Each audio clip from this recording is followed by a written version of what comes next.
Tane, tēnā koutou, te konihiro papaoia, tēnā koutou, ina mana, ina rea, te mihi nui kia koutou katoa, nō reira, koutou, tēnā koutou katoa. Welcome everybody. We're just going to open the meeting with a karakia. Tū tawa mai runga, tū tawa mai raro, tū tawa mai roto, tū tawa mai waho. Ke tau ai te Māori tū, te Māori ora, ki te katoa. Home e, hui e, tai kie.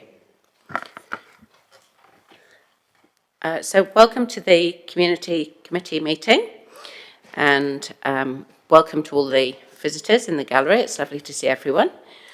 So we'll just go through the housekeeping first of all. So if there is a fire or emergency, please leave the site immediately by the nearest fire exit and marked with the running person, and evacuate to the assembly area, which is the clock tower in Timarau-Hine. Smoking is prohibited in any council building or entrance. If we do need a defibrillator, it's located in customer services on the ground floor, and if there are any near miss or incidents, please report to the committee administrator. The meeting is being recorded and live streamed on the council's YouTube channel, and we do have 2 councillors online, so if you're an online participant, please keep your camera turned on and your microphone muted unless addressing the meeting. If you're presenting to the committee, please just introduce yourself and make sure the microphone is on at the table.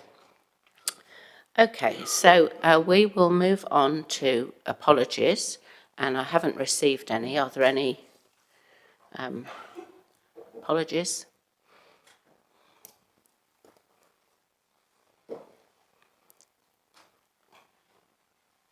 No apologies. Okay, we will move on. Thank you. Any notification of additional items? No.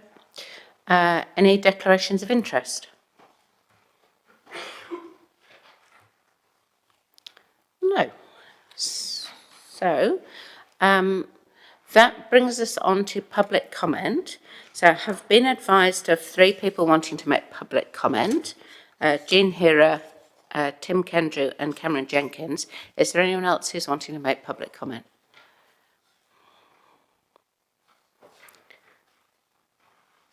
Okay, so what we will do then is, just so everybody's aware of procedure, we've got up to 30 minutes at the start of the meeting for public comment, and because we've got 3 public comments, I'll give each person a maximum time. Well, the maximum time for speaking is 3 minutes, but then we'll allow questions up to a maximum total time of 10 minutes if there are questions. Then we'll move on to the next public comment, just to be fair to everybody. So we'll start then, please, with Jean, if you'd like to make public comment. So Jean is making public comment on item 15, which is the natural burial update. So kia ora, Jean, and yeah, your microphone's on, so that's good. So you've got 3 minutes to make your public comment. Thank you. Kia ora koutou, thank you for this opportunity. I'm just here to speak about the natural burial recommendation. I was very disappointed to see the memorandum about this with the option to work with Whanganui District Council to investigate the Aramoho Cemetery as the regional facility for natural burial. What we need is a natural burial ground, a certified natural burial ground that's close to the city. I had seen council support going ahead with the idea of a natural burial option for many years now, only to have it fall down at the planning and implementation stages. I did, last time I was here, wonder whether working with Manawatu District Council might be an option, and that was looked into, but it didn't work. I did also suggest working with Rangitane. I'm not sure whether that happened.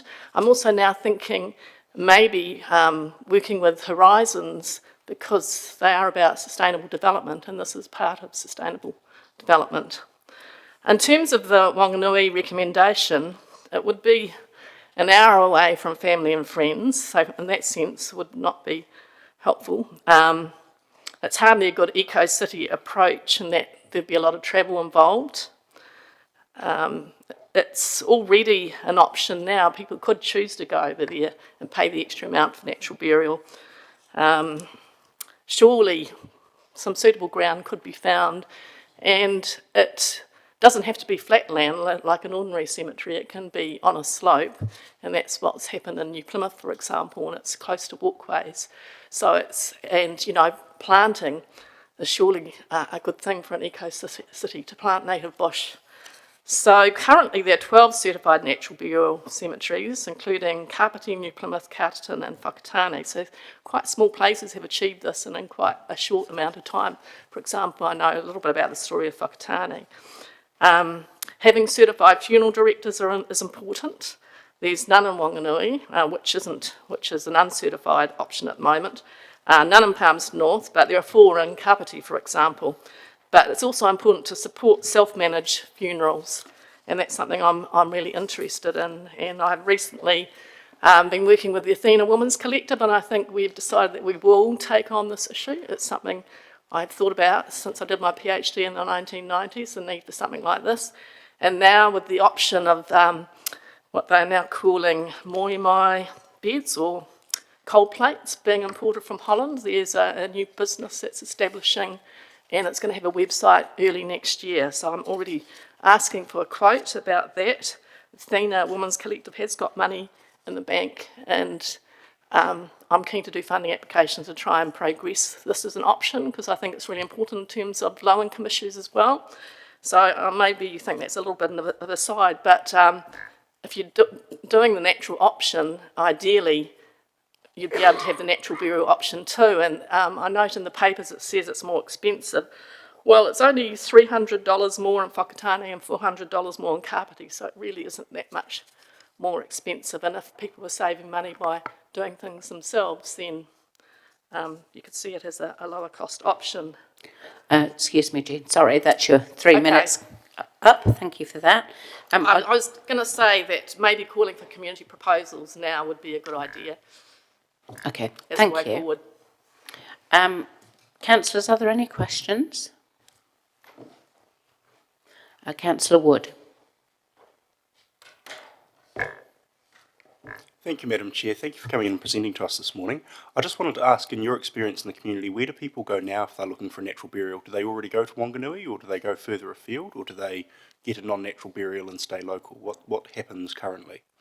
Well, I think probably people do all those things, but I haven't heard much about it. But I mean, one of the things that was said was there isn't much of a demand. Well, in the country there is a growing demand, and if there's not something available, well, then it's hard to know what the demand would be. So I think that's kind of the situation we're in. Appreciate that. Thank you. Thank you, Madam Chair. Councillor Barrett. Thank you, Madam Chair. Thanks, Jane, for coming in. Couple questions. You indicated that you did have some familiarity with some of the other natural burial sites that have been... Only a little bit. It's not really my area of expertise, but I need to grow it, obviously. Yeah, no, that's fine. But would you be willing to share the little bit of awareness you do have in terms of how those have come to fruition? Well, community action in terms of Whakatane, for example, it was the community that forcefully made it happen.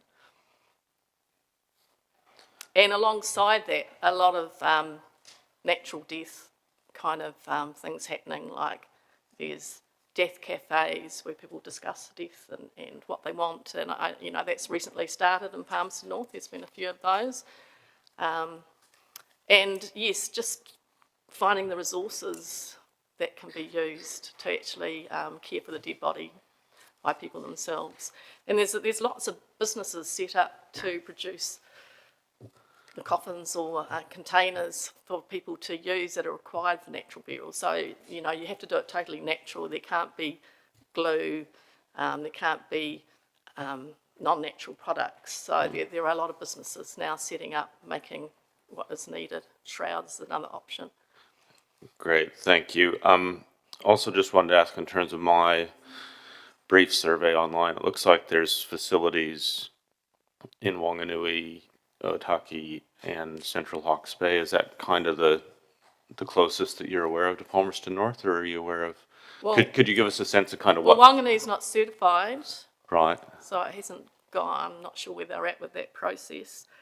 But Kapiti is, and so I mean, in terms of seeing what's happening, that would be a good place to go. And obviously working with the funeral directors over there, which is a similar distance, not much further. So yeah, that would be the closest at the moment. But I mean, the whole point of it is having something that's accessible. Yeah, my vision would be somewhere maybe higher ground, whether it be Kotiri or somewhere like that, where you want to establish native bush as part of the plans for the city. And I always said I would go back to my mountain and be buried, but I think I might change my mind, and I could think of Taranaki in a different distance. You can actually see it from Aokotiri. Thank you, Jean. Much appreciated, Madam Chair. Last question, Councillor Isabella. Thank you, Madam Chair. Thanks, Jean. You mentioned that it's not necessarily flat land and that slopes could possibly be explored. Just noted that around the region there's been a large permanent forestry operation that's moving up into the high country. Is that the kind of opportunity that you're thinking, or are you thinking Yeah, well, I mean, native where things specifically? fell down before is people, there was a site way back, I can't remember what it was, but it was, people said it was flood prone, so that was abandoned.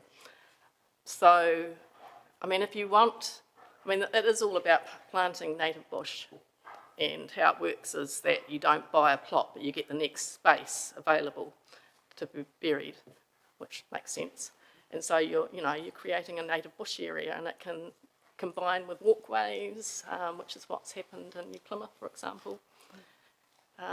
Yeah, good for the land and sustainable. I think one day that we won't be having people embalmed. It's the whole idea of some of what's happening in Holland. They've actually banned embalming, and we didn't actually use it here till about 1960s, so it's not been around that long. And we're wanting to actually look after the whenua. So yeah, I think the important thing would be to work with Rangitane on this, and in terms of land that would be appropriate. And I'm sure Horizons have got expertise. Excellent. Thanks very much. Thanks, Jean. Madam Chair. Thank you. Thanks very much, Jane, for taking the time to come in, and we'll try and keep you informed of what time the item's likely to be debated. Thank you. So next public comment is from Tim Kendrew, the manager of Te Pūharakeke, who'll be making comment on items 11 and 12, which are the sector lead trials and community funding settings for LTP. So, Kira Tim, and same routine, you'll have 3 minutes to talk, and then up to another 7 minutes for questions. Thank you. Cool. Thank you, Morena Koutou. Just some very brief comments on the sector lead trials, which is to say that we endorse the officer's recommendation. The trial's been successful. Sorry, Tim Kendrew, Te Pūharakeke Community Collective Manawatu. I think you all know me. The trial's been successful from our point of view. We appreciate the opportunity to give updates in this chamber annually, to collaborate with the other sector leads, and to have kind of more regular conversations about some of the issues in the sector collectively with both officers and the other sector leads. Moving the funding out of the SPG, Strategic Priority Grants, pool is something that we've asked for in the past, so we're supportive and happy to see that in the recommendation in the draft long-term plan. And we hope that moving separate funding into in the long-term plan will give us greater continuity in the funding, and that reflects the long-standing partnership that we've had with the council over the last 52 years. That's really all I have to say on item 11.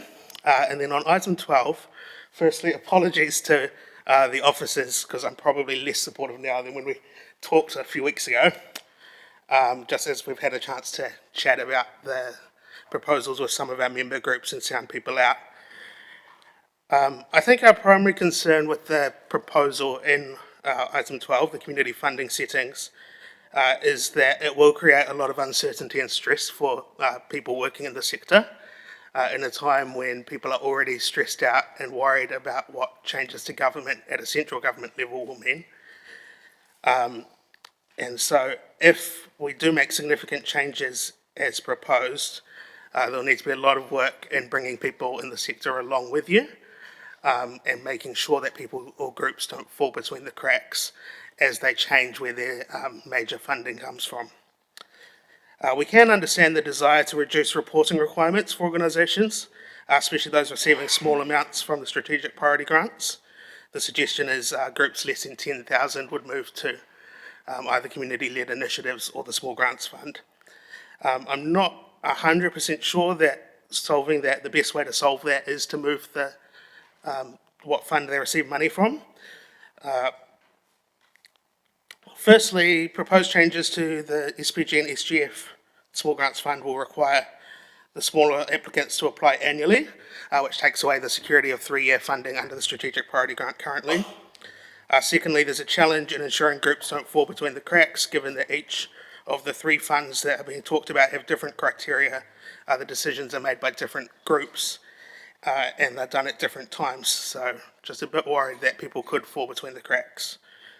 And then the last comment I wanted to make is that increasing the cap for small grants from 5,000 to 15,000, I think that means that any extra money put in that fund will just be used up by larger application requests across the board, rather than specifically going to the groups that would otherwise have received money through the strategic priority grant. Unless the pool is increased much more significantly, if every group triples the amount they're asking for, from 5,000 to 15,000, then that money's not going to go very far at all. So I think to say that groups will simply receive the same amount from a different fund is probably a bit simplistic. We do acknowledge the cap hasn't increased for many, many years, but I think that if we increase the cap without a corresponding increase to funds, it's only going to raise people's expectations and then dash them pretty quickly. That's probably all I need to say. Thanks, Tim. That is the time up for your comment. Perfect. I will open for any questions. Just one from me, I suppose. At the moment, Te Pū Harakeke is the group that administers the Small Grants Fund. Do you anticipate there'd be an increase in your workload if this change were to go ahead? A small one, but I don't think unmanageable. I mean, realistically, we're probably talking 10 or 15 more applications to assess than we currently have, because many of those groups that it would affect are already applying for both anyway. So I don't think that's unmanageable. That's certainly not the reason that we're not particularly keen. Yeah. Okay, thank you. Councillor Bowen. Thank you, Madam Chair. Thanks for coming in, Tim, and speaking to this one. I just wanted to find out from you what soundings you've been able to take across your community as the sector lead organisation, and what the feeling is about the risks or opportunities of this. Yeah, I mean, I've only had kind of 2 or 3 conversations very briefly. I only saw it in the agenda obviously last week, and we had a brief conversation before that with officers.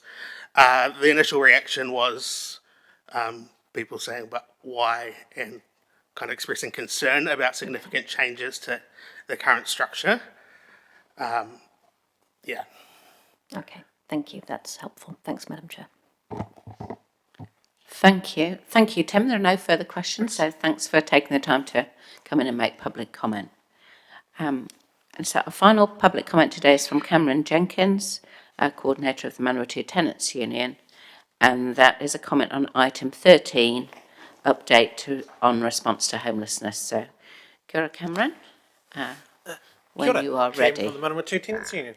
3 minutes given to a trade unionist to talk about housing. Love it. Thank you for the opportunity.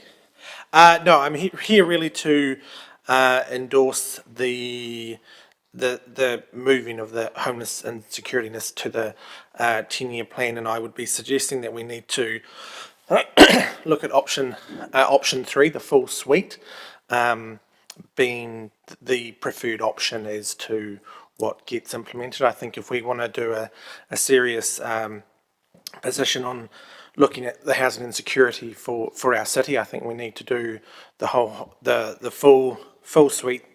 The cost difference between 2 and 3 is really marginal, and I think to get the best benefit out of a project that is going to be long-term. It's not just about putting some money to it and hoping it goes away. It's got to be a long-term 3-5 year approach. And I think we need to be looking at long-term, and we certainly need to be making sure that we're putting our best foot forward, the best response, because the homelessness is also, if we sort out the homelessness problem, we're also going to sort out a lot of the other problems around safety and making the city more safer, more inclusive, more inviting. And the housing insecurity is about the insecurity. It's not just about the homeless people sleeping on the street.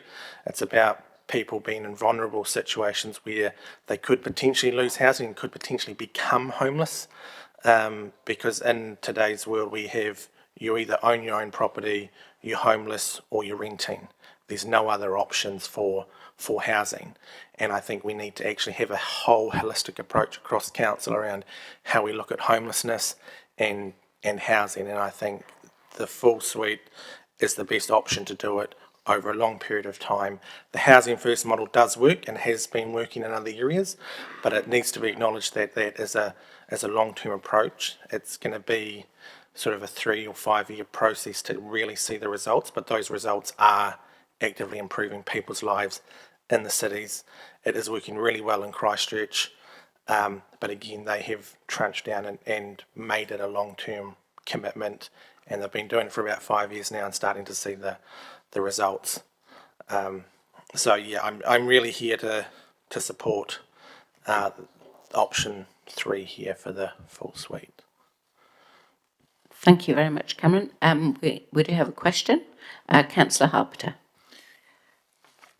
Thanks, Madam Chair. Thanks, Cam. My question's around, do you have any numbers on how many people are actually homeless at the moment? I don't. I would have to leave that to probably the officers might know a little bit more about the current homelessness crisis. Obviously, in my scope of work with as a tenant advocate, I deal with them either before or after getting them into housing. So I don't necessarily am familiar with the exact number of housing, but I do know that there are lots of calls going to council around people who are homelessness, sleeping rough, etc. But I don't have those numbers on me. Sorry. Okay, second question, around the option 3, how do you propose the council fund that? It is quite a big chunk of change. How do you propose that the council fund that option?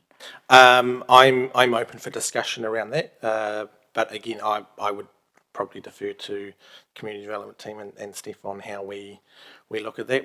I do know there was, as part of this, there was a HUD bid, and I'm pretty sure that Housing and Urban Development will be interested in how we can move forward with it. I don't know the answer to that, but I definitely think it is worth investigating. It does need to be a wider partnership, not just 100% on council, but we can't also sit there and say, because we're not getting other funding, we're not going to do anything. Sure. Thank you. Thanks, Madam Chair.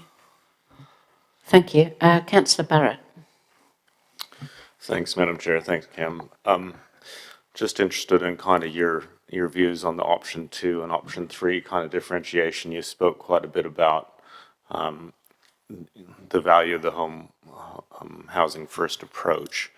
Some of those additional elements that come into option 3, I guess, I think. Can you help us understand why we need kind of everything that's in there? Because for me, it's about 100% in the game. If we're going to commit to a large chunk of money, I think we need to be putting every resource at it and doing everything. To sit there and you go, well, we're going to commit this resource, but we're only going to do 90% of it, and then go, oh, is it achieving the result? We won't know. I think we want to have 100% from the start, go with every possible weapon in the bag or the arsenal, and get it done and sort it. I just think if we're going to go, you know, if it comes down to a little bit of cost here and there just to get it across the line, I think are we achieving the intent behind it? But again, that's my position, because I think if we sort housing insecurity, then we're going to have better tenure for housing and hopefully less housing problems, which is obviously what I deal with on a daily basis. Indeed, understood. Thank you for that, Madam Chair. Thank you. Thanks very much, Cam. There's no more questions, so thanks for taking the time to come in and make public comment. Fantastic, thank you. Okay, that now takes us to the presentations. And, oh, sorry, we have to receive the public comment first, so I will move that we receive the public comment, seconded Councillor Hancock, and we'll take a vote. Thank you.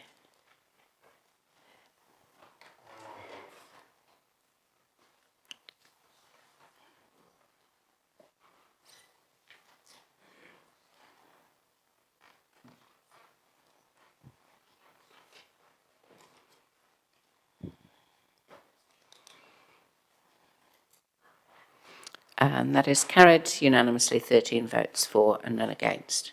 Thank you. Okay, so two presentations. So our first presentation is from the Disability Reference Group and it's part of the annual presentation from the group to committee. So I'd like to welcome Nat McLean and Hugh O'Connell. I don't know if anyone else is joining you.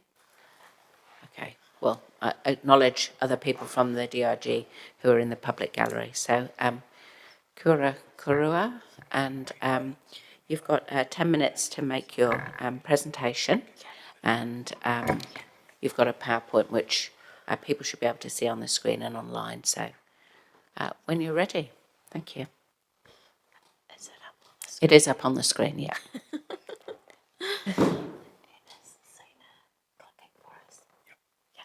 Awesome. Good morning, Madam Chair and councillors. So Hugh and I are the co-chairs of the Disability Reference Group. So this year we have made public comment on the 9th of August to support Grey Power with their proposal of free parking and to include total mobility holders, mobility parking holders into that as well.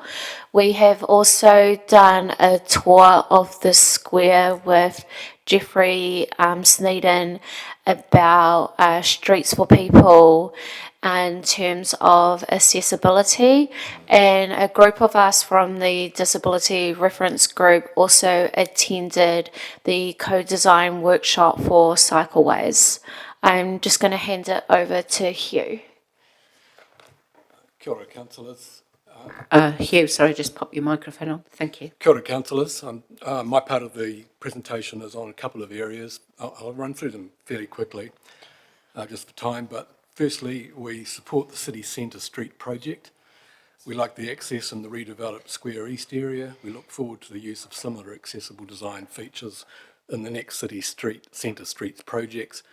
We acknowledge significant improvements made to accessibility in the Cuba Street redevelopment completed May 2023. Secondly, the Accessibility Charter. The Accessibility Charter is a declaration by a public sector agency that it intends to make its information accessible to all within 5 years. And I'll make these submissions available in writing through Madam Administrator later. The opening paragraph of the Charter puts it like this: our organisation is committed to working progressively over the next 5 years towards ensuring that all information intended for the public is accessible to everyone and that everyone can interact with our services in a way that meets their individual needs and promotes their independence and dignity. So the Charter was rolled out by the Ministry of Social Development to central and local government in February 2018. Later that year, the Ministry issued the Accessibility Guide, which is a companion document identifying the relevant accessibility standards. We don't know what priority, if any, management is given to the Charter, so we take this opportunity to bring it to the attention of Council if that has not already happened. So several reasons why we believe that the Palmerston North City Council should sign the Accessibility Charter. Firstly, Charter implements Article 21 of the United Nations Convention on the Rights of Persons with Disabilities, which New Zealand ratified in 2008. And I think there's that up on the screen there. So Article 21 And I'll just read a couple of paragraphs quickly. State parties, this is the originating document for the charter. So state parties shall take all appropriate measures to ensure that persons with disabilities can exercise the right to freedom of expression and opinion, including the freedom to seek, receive and impart information and ideas on an equal basis with others and through all forms of communication of their choice, as defined in Article 2 of the present Convention, including by providing information intended for the general public to persons with disabilities in accessible formats and technologies appropriate to different kinds of disabilities in a timely manner and without additional cost. So that's where the Charter is derived from. Our impression is that a public sector agency is one that commits to the Charter, is therefore contributing to the government's efforts to meet its obligations under the Convention. There is an expectation that all central and local government agencies will sign it. According to the Ministry, as of September 2022, 40 government agencies, 4 district and 3 local government authorities have. If we could look at slide 1, thanks, Madam Administrator. It contributes to the Council's strategic plan. A driven and enabling council is energised by active citizenship, which in turn depends on citizens having access to information about what council is doing. Implementation of the Charter should lead to better access by disabled people to this information, allowing them greater participation in civic affairs. 3, the Charter has potential to give practical effects to several enabling good lives principles, including self-determination, ordinary life outcomes and relationship building. So I've just set out a little bit about those. Charter serves a distinctly different purpose to enabling good lives. It was designed specifically to implement the Convention with regards to accessibility of public sector information for disabled people. And it was not designed to affect wide-ranging changes in attitudes towards disability in general, although it does envisage an institutional change in thinking about information accessibility. Fourthly, there may be a business case. In 2019, the Ministry presented to the New Zealand Society of Local Government Managers a business case, and I've set that out in the materials. Agencies which have not signed the charter may already be in the process of making their information more accessible, and Palmerston North City Council is likely to be in this category. Slide 2, please. Any improvements are welcome, but we submit that signing the Charter provides the Council with an opportunity to commit to achieving information accessibility across the organisation within a realistic time frame, take full advantage of the Ministry's resources, institutionalise the practice of information accessibility so that it becomes second nature, public endorse the right to accessible information protected by Article 21, demonstrate a commitment to enabling good lives principles, and advance one of the Council's own strategic goals by ensuring that disabled people can participate in active citizenship.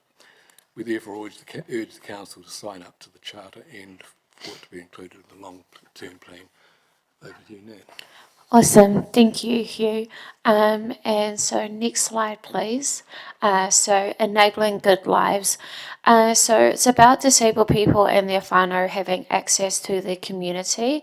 The principles are self-determination, beginning early, person-centred, ordinary life outcomes, mainstream first, mana enhancing, easy to use, and relationship building. And the way that the City Council can put these into practice is every time that something is done, have a think about the principles and run it through them, going, does this match with that? Does this match with that principle? And enabling good lives is not only for disabled people and their whānau, but it's for everyone who is a part of the community. Next slide, please. So just some topics that has been presented and discussed in the Disability Reference Group this year. We've had people come to talk to us from events, from Streets for People, from cycleways, from aquatics, from bus shelters, through to play, and even through to managing speed around the city and around skills. And the two biggest discussions throughout the year has been the accessibility audit. So we have had a report and an update on that, and we're waiting for the summary report, and that's going to be a huge part of the disability reference group next year. And same with the parking framework as well. The conversations have just started around that topic as well. And that's going to be another huge part of our work next year. So Hugh and I would just like to thank everyone for listening to our presentation, and we would like to end with a video from some of our members on the Disability Reference Group.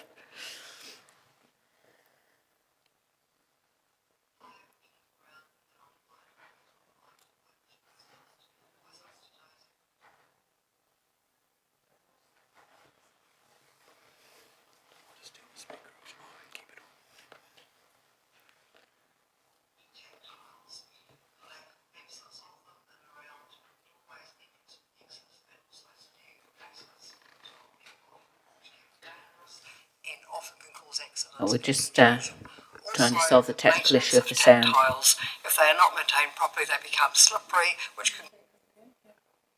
Just take that back to the beginning now. We seem to have got the sound going. Thank you.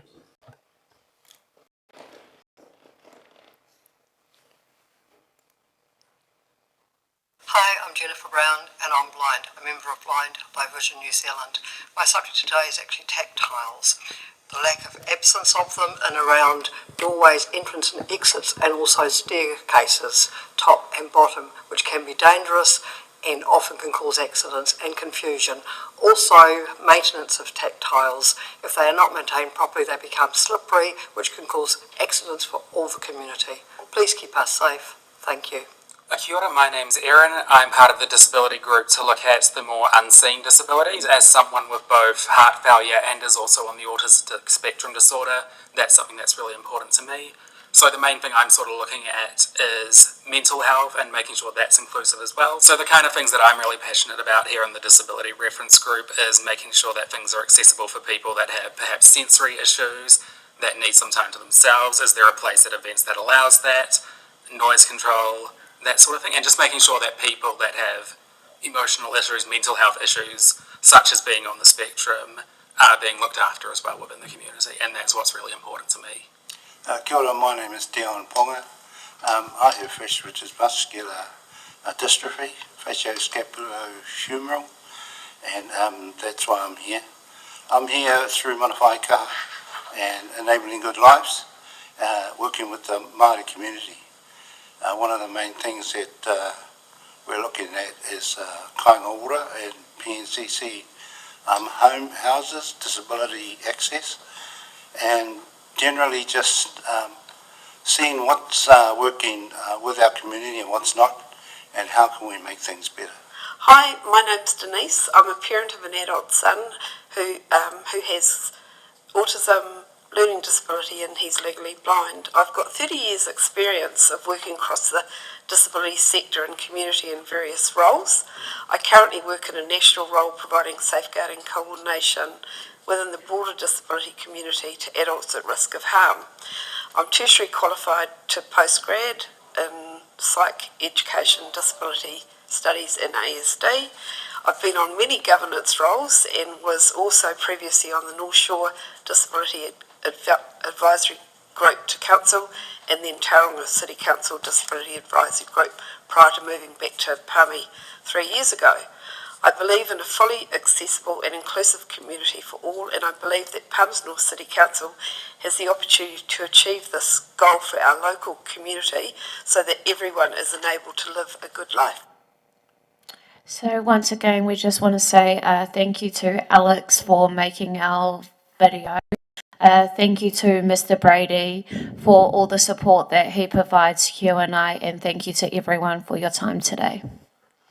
Kia ora, thank you very much, Nat and Hugh. It's very helpful. We'll just open up for questions now. I just have a question about the accessibility charter. Have you spoken to the community development team about the charter and what would be involved in signing up to it, and what actions we might expect to come from that? No, we haven't done that. Okay, so we might need to ask staff if they can answer that, and they may not be in a position to answer it right now, but I will, through the Chief Customer Officer, ask if staff are just able to, Martin may be able to give us some insight as to what would be involved and how we might go about that. So we'll just, Martin, if you could just introduce yourself, please, before you, and get very close to the microphone. Kia ora, Martin Brady, Community Development Advisor. In terms of what would be involved, there'd be more work probably from council officers to detail what would be expected. As the charter indicates, it's quite a large piece of work over a 5-year period, making everything accessible to those into the community. So in terms of work that would sit, wouldn't necessarily sit with community development, but broader in the communication IT space. Okay, so would you anticipate that this would need, if we wanted to go down this track, that we would need a report back first of all as to what would be involved and what resourcing would be required? Yeah, that's correct. Yeah, okay, thank you. Right, are there any other questions, elected members? Councillor Barrett.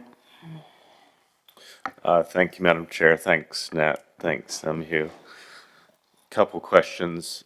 Just interested in general in terms of the reference group and what you would say in terms of the level of connectivity that members of the reference group have with the wider disability community in the city, and whether over time that level of connectivity has been increasing or decreasing. Thank you for your question, Councillor. The members on the current disability reference group connect into different networks. So there are some who connect with Pan Disability through the core group through Enabling Good Lives. One of them connects with Māori through his core group, and the other one connects, and there's a few of them who connect through family as well. And we hope that it wouldn't decrease. So there's quite a diversity on the group at the moment who then connect back to disabled people within the community. Brilliant, thank you. My other question was around the accessibility charter, and I heard a little bit of the, I guess, context and rationale around it there, but just would you anticipate there might be spillover benefits for the broader community of implementing such an approach? Well, the charter is specifically making information accessible to all, so it doesn't actually refer to disabled people specifically, although it's clearly designed largely to benefit disabled people. So in the business case, I'll just refer to that because I'm not sure if that was on the slide that was put up, but the points that they made were that it maximises reach, delivers a more intuitive user experience for all, so that might partly answer your query, cuts overall production costs, supports a diverse workforce, signals an inclusive organisation, and not so relevant, but reduces legal or reputational risk. So, and to some extent, that may answer your query, Councillor. Thanks, Hugh. That is helpful. Thank you to both of you, Madam Chair. Thank you. Are there any further questions? Okay. Well, in that case, thank you very much, Nat and Hugh, for coming in to talk to us and reporting back. And please convey our thanks to all of the members of the Disability Reference Group, because you're providing a fantastic service on behalf of the community to council, and clearly, as we can see from the work that you've been doing all year, achieving a lot of influence on council work to make it, be thinking about how we can do things properly from the start rather than retrofitting things after the fact. So thank you very much for your time and efforts. We appreciate it. Thank you. Thank you, Madam Chair. Thank you, councillors. Can you please turn my mic off? Okay, so we will now move to receive the presentation for information, and I've proposed an additional recommendation that the Chief Executive report back to the Community Committee on actions and resources. I was going to say that would be required, because we don't want to commit until we know what we're committing to. That would be required for council to sign up to the Accessibility Charter. And I think Councillor Hancock will second that. I'll just briefly speak to that. Councillors, one of the advantages that we have in the establishment of the different reference groups is that we hear directly from people who are affected by decisions of council about how we could do things better. And I do feel that it's important when suggestions are brought to us that we do due diligence and investigate how we might respond to those suggestions, rather than just listening and then just carrying on as we always were. So at this stage, I wouldn't anticipate that we're committing ourselves to signing up to the Accessibility Charter, but we are committing ourselves to investigating what it would involve and what might be required in terms of resourcing to be able to make an informed decision about whether it's something that we could or would do. So I would ask you to support that. I'll open up for comments from other people. So Councillor Wood. Thank you, Madam Chair. Just a question to yourself, if I may. Just a question of, would you see this additional recommendation being to us in time to inform the LTP? And if so, should we specify that in the recommendation? I deliberately didn't put a time frame on it because I understand that staff are under considerable pressure to get everything ready for the LTP, but I will just put that question to the Chief Customer Officer. Thank you, Madam Chair. I believe that staff would not be able to bring this back in time for the LTP deliberations, unfortunately. Fair enough. Thank you, Madam Chair. Thank you. Are there any other comments or questions? Okay. Are we happy for both of those to be taken together? Yeah. Okay. We'll go to vote then. Thank you.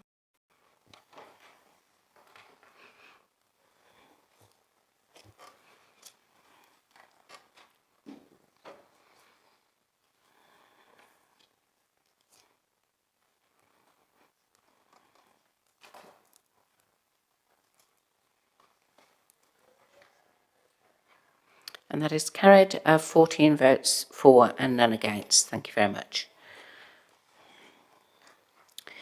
So that takes us on to our second presentation for the morning, which is from the Amanaki STEM Academy. So I'd like to invite Viliami and Tanya and Topo to come and present to us, please.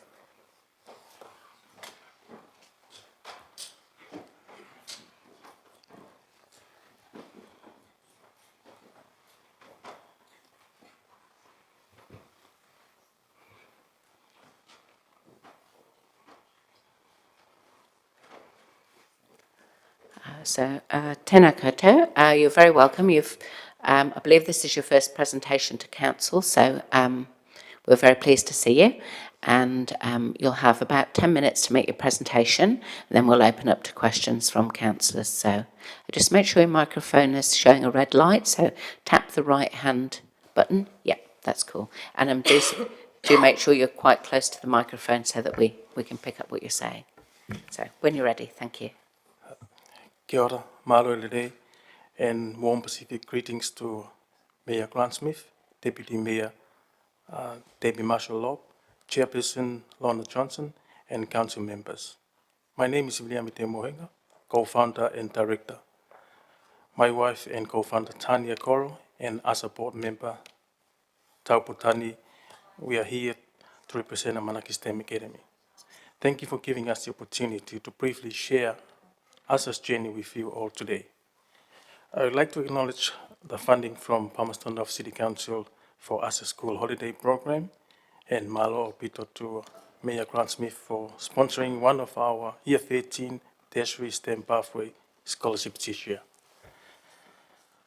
This program started in our home, on our kitchen table, with our daughter and 4 of her close friends. These students came to our home on weekends and school holidays to get help with maths and science subjects. ASA is a not-for-profit, community-based and led organization preparing and empowering Pacifica students aged 11 to 18 to excel in STEM learning and careers. We do this by providing a holistic wraparound mentoring and tutoring to normalize the uptake and achievement of Pacifica students in STEM-related subjects. There are currently 125 students and 67 families representing 8 Pacifica ethnic groups from more than 10 primary, intermediate, and high schools across the Manawatu region. Our focus is STEM subjects because Pacific people are underrepresented in STEM career and STEM-related career pathways. We provide tutoring, mentoring, weekly sessions on Mondays to Thursdays during the school terms, Monday to Fridays, both weeks of the school holidays, 3 weeks of NCEA exam prep camp, ASA Parents Talanoa, ASA Talks, ASA Tours, Expos, and events. The family culture established at our kitchen table 6 years ago continues to be nurtured, enhanced, and reinforced by the students and their parents. This has provided students and parents another community of trusted people working together to support our children's STEM education. ASA is a protective factor as it reinforces a sense of belonging, builds the confidence of our young people to better engage with and in the education system, and most importantly, it gives them options post-secondary school. We are grateful to collaborate with our partners, various organizations locally and nationally, and rather than telling you about what we do, we thought we'd share with you the videos. Video 1 will highlight what happens at ASA during the week and school holidays, and video 2 will show you a little bit of what happens during our NCEA camp and our cultural performance preparations.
I'm a gay no be so. Girl, you won't capture my soul. I'm a gay no be so. Make you one more. Better, bye. Better, I'm loose. Even better done the para. Tonight in Josie, I'm in Josie. Won't call it for one Josie. I'm not playing with you, I'm not joking. My thought of mom is loaded. Me, you can fight, but I'm on board. I'm on duty, but I'm on low-key. They want do me, they want do me. They want do me, but they want do me. When you won't want me, when you won't want me. I'm in San Francisco, jamming. When you won't want me, when you won't want me. I just flew in from Miami. Peru, para, Peru, para. I'm loose, even Peru done me para.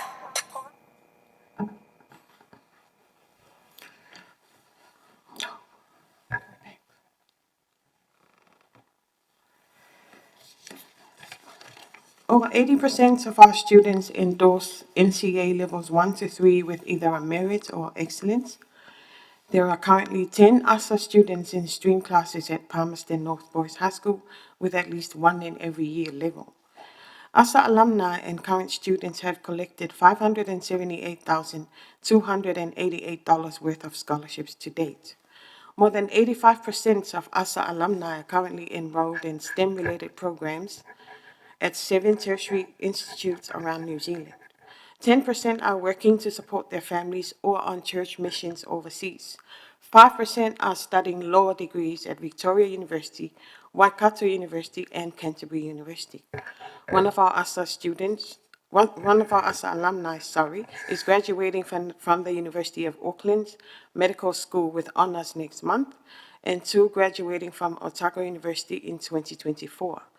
44 ASA high school students have been awarded the Ministry for Pacific Peoples Taloa STEAM scholarships in 2022 and 2023. 3 ASA alumni students were awarded the MPP Taloa STEAM tertiary scholarships 2022 and 2023.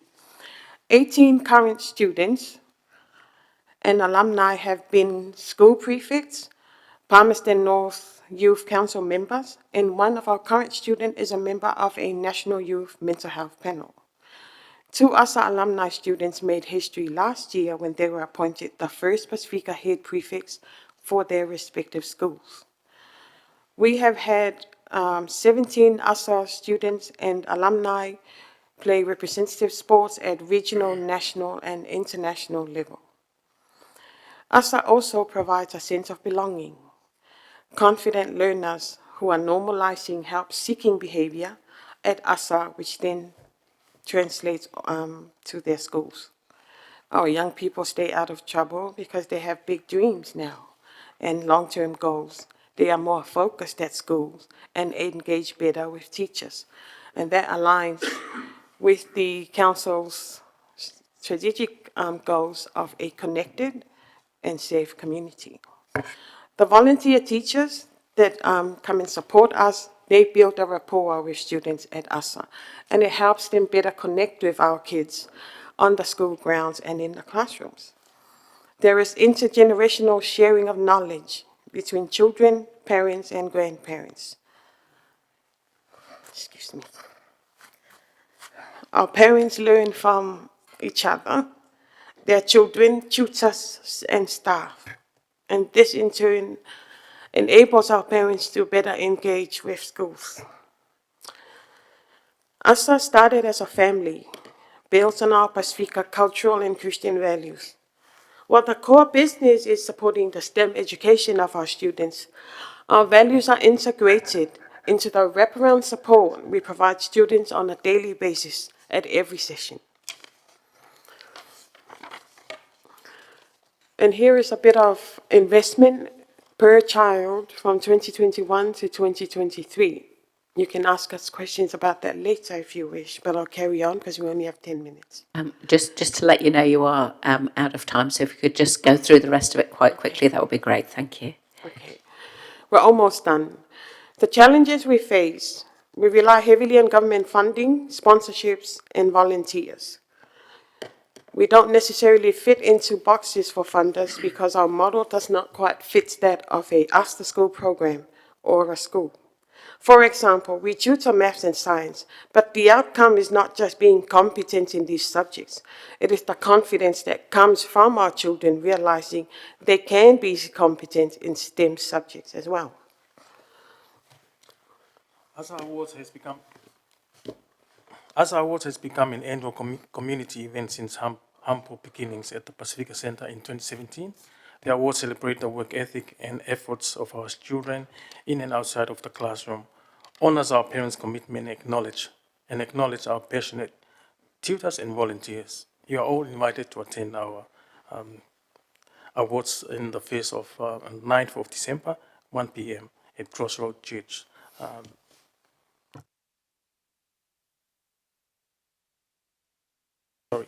And this is how you can support the work that we do.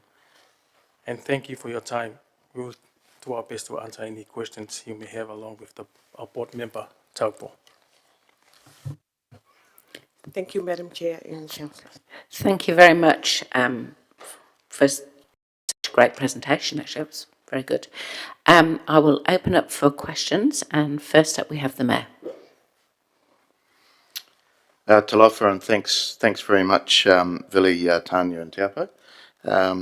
So your facilities at present have gone from the kitchen table at home, I noticed, to King Street, is that right? Yeah.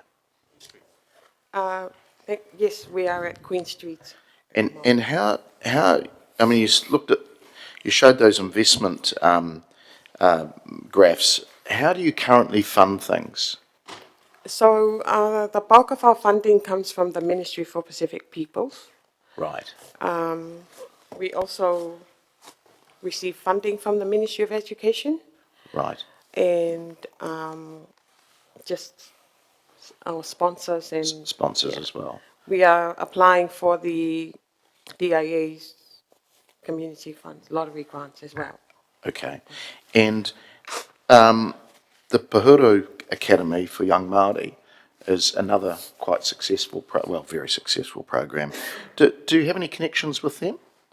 Yes, we have co-presented with the founder, Naomi Manu, and have shared learnings with them because their model is different from ours. Right. But still working towards the same goal. Right. For our young people. Great. Well done. Thank you. Just a question from me. I mean, you've obviously had huge growth and a very impressive success in a short space of time. What do you attribute that to? What are your sort of success factors, do you think? Thank you, Madam Chair. To be honest, we are a faith-based organization, so as Pacific Peoples, we firmly believe in God, and that is what underpins what we do. But also because our parents are very active in this program. We only have one full-time staff member who does everything, down to cleaning the venue sometimes. So it's volunteers, passionate people, and the support from companies, organizations, and all our collaborator partners. Very impressive, thank you. Councillor Zabellin. Thank you, Madam Chair. And thank you so much. I'm wondering what your capacity for your role is like and whether you are at capacity, whether you have a wait list, and how many students are you working with?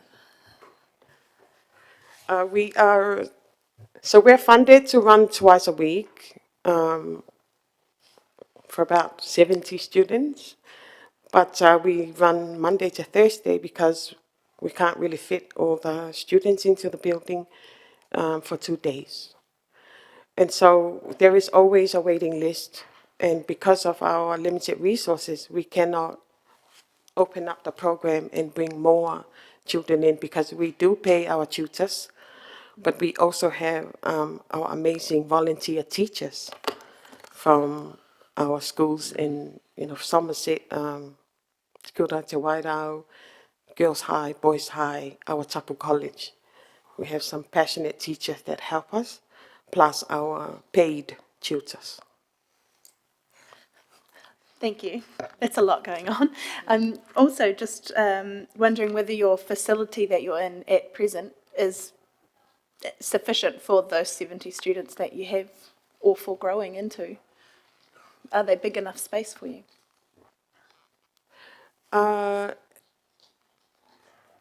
So we have 125 students that come in during the week. Our facilities are okay for the moment because we have divided them into 4 sessions. However, there's no space for our children to play. As you can see, they have to kind of, bounce a ball around in front of the building when they can, but we also have ping pong tables inside. So to answer your question, no. If we are able to expand with given resourcing, we will need a bigger space and a cheaper one too. Thank you very much. Thanks for coming to talk to us today, Madam Chair. Councillor Michelad. Thank you, Madam Chair, and thank you guys for coming in and for your presentation. I believe that what you guys are doing is awesome. I just want to ask a few questions. A lot of them have been answered already around funding. What sort of challenges do you face? Because I know the STEAM subjects, for example, I think the people that are underrepresented in those subjects are largely Maori, Pacific, and females. And my question would be, would you consider young people, especially from Pacific and Maori backgrounds, opting into STEMs be one of the challenges, and how do you deal with that? I'll answer the first part of the questions. I think the challenges that we face with Pacifica students, in general, students go to high school from intermediate, they're already behind 2 years. So you put Pacifica in there, you're looking at 3 to 4, 5 years. So when the students come in year 12, you're looking at the maths, it's around year 9 or year 10. So that's a huge challenge for us to work on. So we hopefully try to bring only young children, but some of them still try to come on year 12 and year 13, which is really challenging. Can you answer the second one? To further answer your question, because there are so many gaps in terms of literacy and numeracy, there are gaps for Pacific students by the time they get to year 9. And so what we're trying to do at ASA is get them in earlier, younger, so that those gaps they already have can give us a bit of time to fill those gaps, so that when they get to year 9 in high school, they are not 3 to 4 years behind their peers. Because when you are not feeling confident in your maths and science, you definitely are not going to take it at year 11, 12, and 13, and you will be encouraged by your school not to either, because if you don't pass, then that will affect the data. Thank you for that. My second question is largely around, and understand that the ministry does provide funding for STEMs for a lot of organizations, but do they also provide you with professional learning development capability to em- build capacity in staff? 'Cause I know you've only got one staff member, but how do you guys sort of deal with the professional development? Are the staff or the volunteers that are helping come from STEM background, or is it just people that are just trying to volunteer their time and doing the best at it? You just need to share the microphone, I'm sorry, so if you just pop over and, yeah, that's great. Thank you. Before I lose the question, just trying to process in my head. I think like when we got our funding, it's almost like in a bulk, and we have to kind of like make sure that we have the priorities listed out. 2 years ago, when like last year, we had a funding to fund the full program, which was about $250,000. This year it just changed, so we had to prioritize the operational aspect of ASA. Now, in terms of capacity building, I think we make do with what we can in terms of the tutors. They took the opportunity to come to ASA as a way to develop their own professional, and some have actually been encouraged by their peer tutors to come from certain schools. It actually helps them to bond with students at school, and that, you know, in a sense, it's a professional development that happens on its own without our own doing. We don't have, our current funding at the moment doesn't provide a lot of capacity building. It's, I think people, those that are on the team kind of like just do their own when they can. We focus all our priorities in terms of funding just to ensure that our full-time worker has the capacity and the capability and resource to manage what he can. Cool. No, thank you for that. My second to last question. No, sorry, you've had a couple of Oh, questions, cool. Councillor. I'm going to move on to someone else in the interest of Sure. time. Thank you for your understanding. Councillor Harpiter. Thanks, Madam Chair. I've only got one question. Thanks very much for sharing the ASA story. It's really good. My question's around how do you keep the students in the course? How do you keep them, because that's a very hard challenge to keep them there and keep them in the study. How do you do that?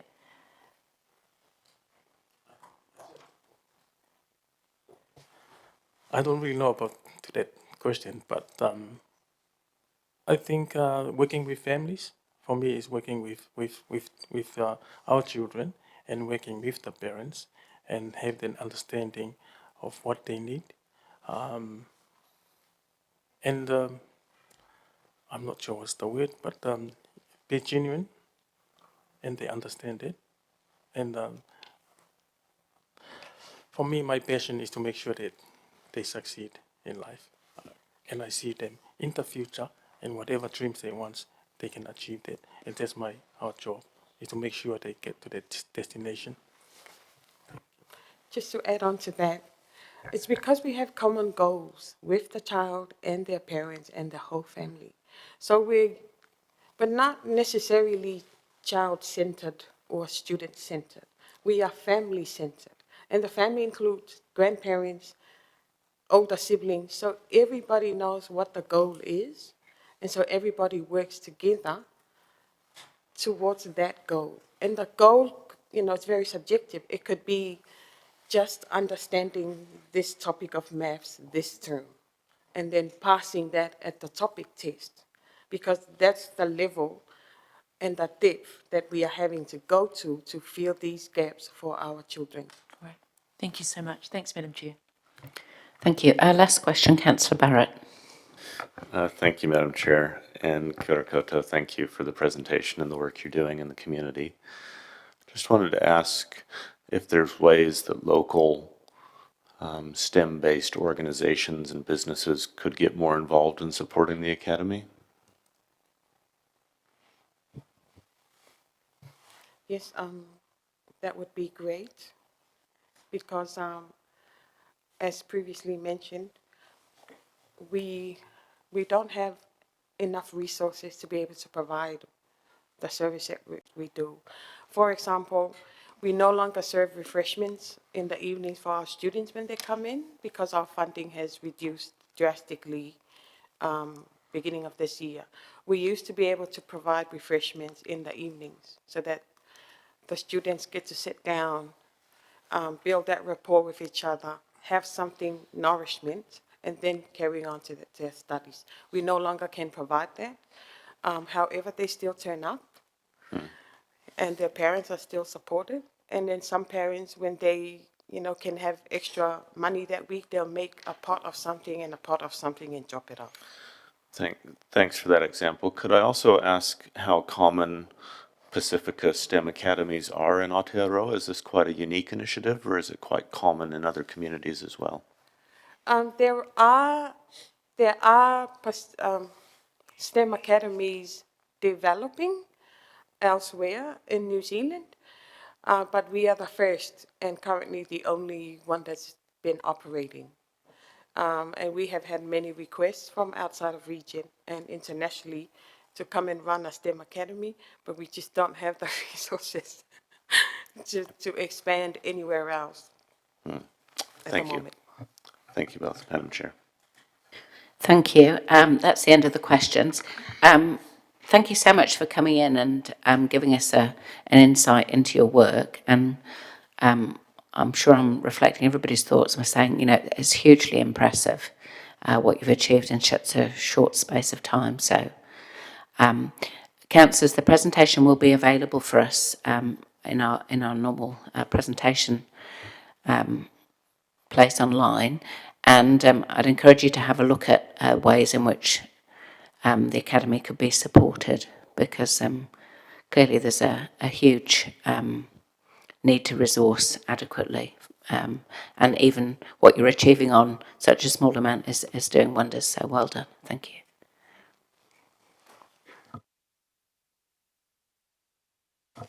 So we'll move to receive the presentation for information. I'm happy to move it, and Councillor Hancock will second it.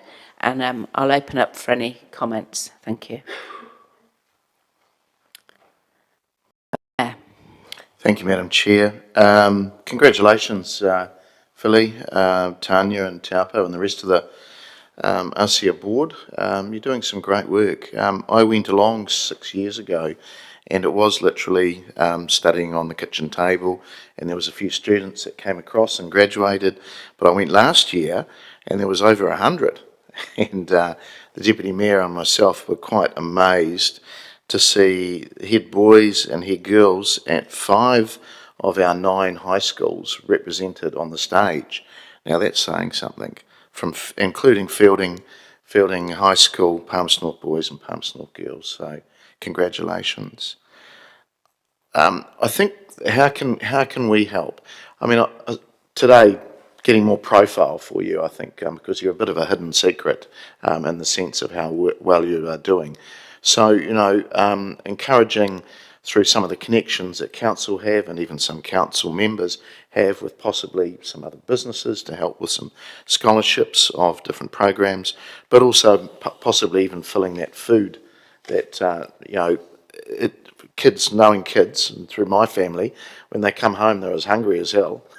And to get them to go and then study, they do entice them with a bit of food. It's actually always a good starter. So I think the food aspect is quite important and shouldn't be underestimated. So I do wonder if we possibly might be able to encourage some commercial entities to perhaps help you in some way. So we'll have a little chat offline and see where that goes. But congratulations, well done.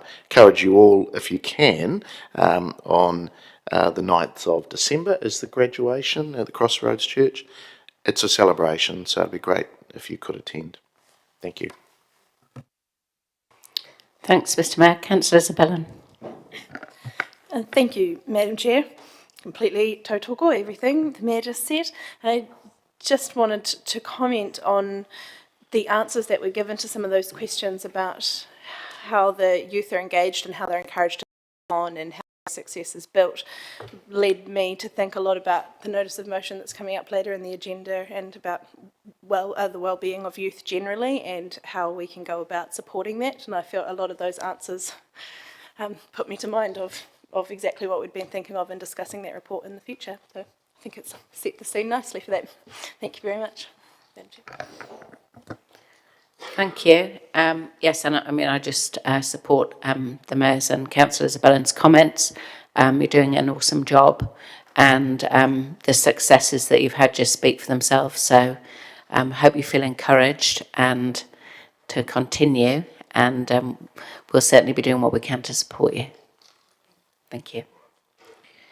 So with that, let's vote to receive the presentation, please.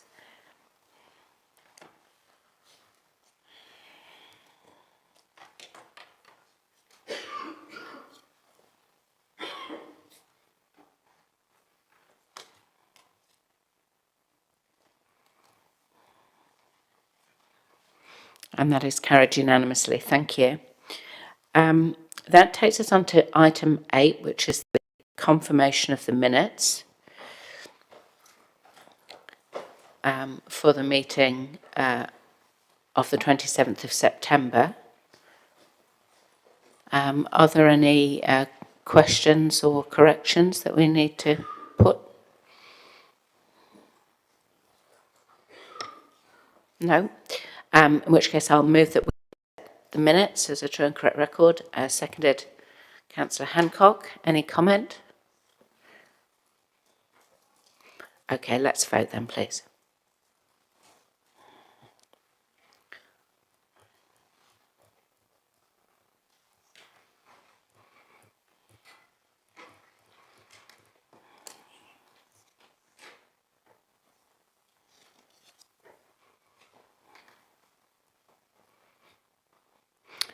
And that is carried 11 votes for and 2 abstentions. Thank you. I think what we'll do at this point is take an early morning tea because I suspect there might be quite a bit of debate on some of the items to come.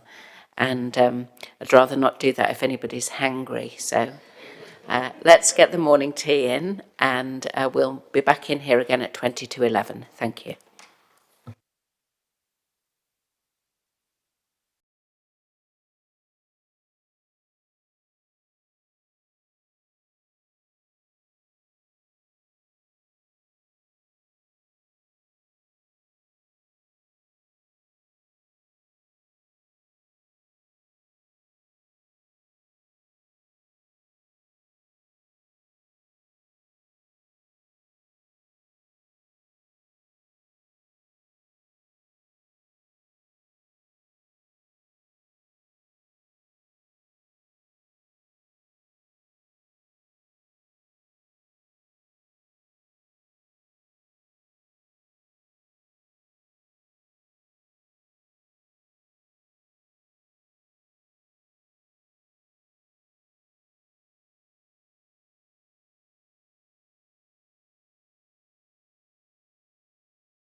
Tēnā koutou anō, councillors. We'll resume the committee meeting with item 9, which is the notice of motion on the youth wellbeing plan from Councillor Hancock. So just to explain how to run this item in tandem with the officer's advice, Councillor Hancock will present his notice of motion and we'll have questions to Councillor Hancock. Then Anton Carter will present the officer's advice and we'll have questions to officers. Then we'll move to receive the officer's advice and then we will move Councillor Hancock will move the notice of motion and we'll then have the debate on the notice of motion. So is that clear? Okay, so let us start then with the presentation of the notice of motion from Councillor Hancock. And just in case you're wondering why Councillor Hancock is in the council officer position, there is a camera issue, which means that he wouldn't be able to be seen speaking from the corner there. So we've moved him into the full glare of the public gaze for this item. Thanks, Madam Chair, and it might have been a blessing if I had stayed over on the other side of the room. Thank you, councillors, for your forbearance on this. And the first thing I'd just like to say is that I actually do understand that the timing of this motion could have been considerably better. However, it's only really sort of a number of meetings which have taken place in the last couple of weeks, which has meant that it was actually timely to bring the various recommendations and the motions to this committee. So, and of course, there are a couple of things which I want to try and sort of achieve out of the notice of motion, and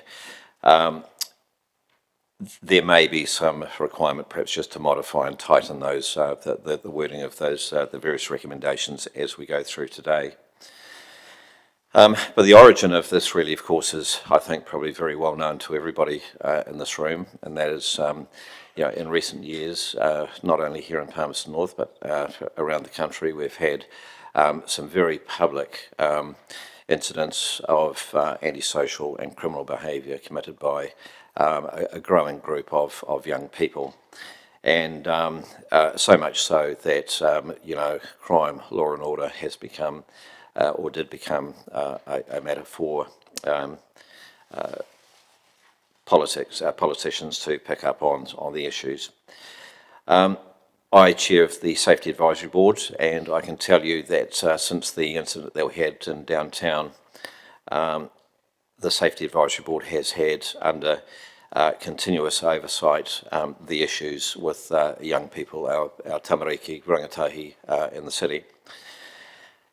We have moved to a point, I think, where we have some operational interventions which are showing some promise in terms of certainly case managing some of the more difficult cases that have been reported to police. And it's appropriate for me to actually acknowledge that both police and Oranga Tamariki have certainly in recent times really picked up the mantle, and they've got some very good processes in place to make sure that the more serious incidents are being dealt with appropriately. But when you talk about police in Oranga Tamariki and the normal way that we actually deal with these kind of incidents, is that it is very much an operational response.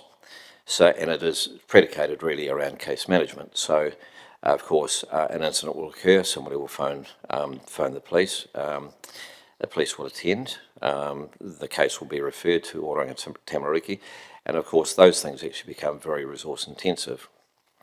And that is really sort of it is the bottom of the cliff approach, right? So we're actually dealing with symptoms and consequences of other things which are perhaps not all well within the community. There is a recognised pipeline for many of these young people that actually come to the attention of police in Oranga Tamariki, Ministry of Health, Ministry of Education. There's a whole range of organisations who actually do have some mandate in respect of supporting the wellbeing of our young people. And that recognised pipeline is well known to many people, and you'll hear academics who work in the youth justice area and other like areas, and they will very clearly articulate that Māori and Pacifica, people who come from deprived, marginalised backgrounds, often end up in the justice pipeline, and we all know what happens if that happens. So dealing with the way that we deal with things currently is that we're always reacting to these symptoms, consequences, and the drivers of those behaviours. Sitting alongside this are some of the deeper issues in the community. The Ministry of Education, I've alluded to it in the NOM, is that there is a very high rate, the Ministry of Education confirmed that there is a very high rate of disengagement from schools, and that is nationally and also being experienced locally. It has become particularly prevalent post-COVID. And when we've actually been looking at and dealing with some of the young people who have come to our attention around the city, there is a very strong correlation between youth disengagement from education and the uptick in youth offending. Ministry of Health, WHO and UNICEF also tell us that there are growing mental health issues among our children and adolescents here in Aotearoa, New Zealand. 1 in 7 young people actually suffer from some mental disability. I've had many conversations in recent months with various people, and I've spoken recently with Darlene Rastrick, who is the Regional Commissioner for Public Service, and they actually, she has advised that the regional leadership group, that's the Manawatu Wanganui Regional Leadership Group, confirmed that the well-being of our rangatahi is a priority across the sector this year and in the coming years. Sitting behind all this as well is that we have to bear in mind that over 20% of our population is under 15, and if we take that out to 18 years, then we're looking at probably close to 25% of our population is in that cohort. And these people are the cornerstone, I guess, of the future of our city. So it really it's a bit of a no-brainer that we need to actually be doing some work in the wellbeing space for our young people.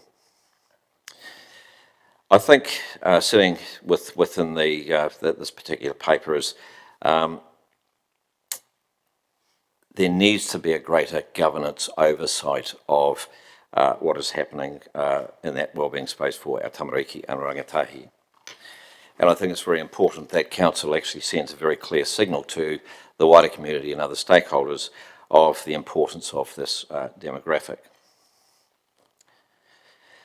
The New Zealand experience has been quite insidious. It's been in our face. We have not been able to ignore it, and I think probably the only distraction in the last 5 or 6 months to the constant media attention on this has been the fact that we've actually had a general election. My view is that the status quo is not adequate, and simply wishing this away is not going to be appropriate. My experience is that our approach really is rather haphazard, and we need to make sure that we actually take a far more considered approach to what it is that we actually want to achieve for our young people. And of course, how they benefit will also benefit the wider community. And often I think of the missed opportunities, we lose, I guess, the young people's potential potential. We find that young people who get themselves on the wrong side of the ledger, their potential is actually lost and gets lost in the system. And I think about the potential for employment and being connected to and actually being included to the wider community. It is far better to have pro-social behaviours than anti-social behaviours. So really what I want to do today is I want a two-pronged approach really. And the first of that is really to have a youth wellbeing plan included to the long-term plan. And I would like to see that actually consulted through the public consultation document as part of the LTP process. And the second part is then to actually also encapsulate the youth sector and through a youth wellbeing forum in early 2024, because that will actually mean that we will actually gather up all of the loose ends in terms of what is actually known right across the sector. To be informed will actually allow us to deal with this in a much more rational way and be able to build a much stronger strategic alignment across the sector. When I was in police, and as an area commander, we would often have blowouts of crime, which were often crimes which would be more likely to be committed by young people. And we would be continually reacting to these calls for service. And often, depending on the government of the day, we would actually there'll be no more resources, right? So you actually had to deal with this growing workload within the same resources. So the question I always asked myself was, how do we actually get in front of the problem, and how do we be proactive and stop being reactive? And to be proactive, to get in front of the problem, you've got to be strategic, you've got to have alignment, and you've got to have those alliances that actually deal with those strategic matters. So in terms of council, I don't see us as being the leader of everything, but I think that council has a very, very strong part to play to be a facilitator and enabler of making this happen. So thank you, Madam Chair. I'm quite happy to take some questions. Thank you, Councillor. I'll open up for any questions to Councillor Hancock about the notice of motion. No, we're going to take questions about first. I have a question, which is your view that a fully developed youth wellbeing plan be consulted on through the long-term plan at a governance level?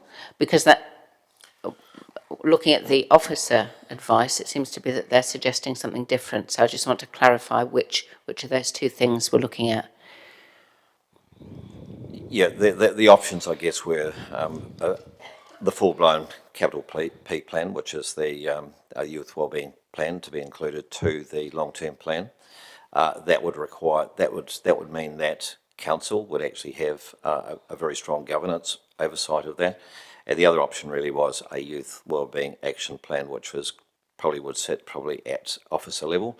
And I think that in terms of governance, I think we would be the poorer for that. I think we really need to have that high-level governance oversight. This is a very significant part of our population, and it's the future of Palmerston North, so I think it's something that we really need to have a very strong interest in. Okay, thank you. Councillor Barrett. Thank you, Madam Chair, and thank you, Councillor. Similarly, just trying to understand recommendation 1 then. So when you talk about the establishment of a specific plan, are you saying to us that it is established and effective from 1 July 2024? If that is doable, yes. Thank you, Madam Chair. A question online from Councillor Naylor. The officer's advice on page 17, number 1, says that if we approve this notice of motion... Sorry, Councillor Naylor, I'm really struggling to hear you. Can you just hang on a minute while we see if we can do something about the sound? Thank you. Just try again. Thank you. I'm just referring to the officer's advice on page 17. Under number 1, it said that should council approve this notice of motion, that this would be included as an action in the community support plan. And I'm just wanting to understand, Pat, if that actually meets the aspirations that you're intending from this notice of motion.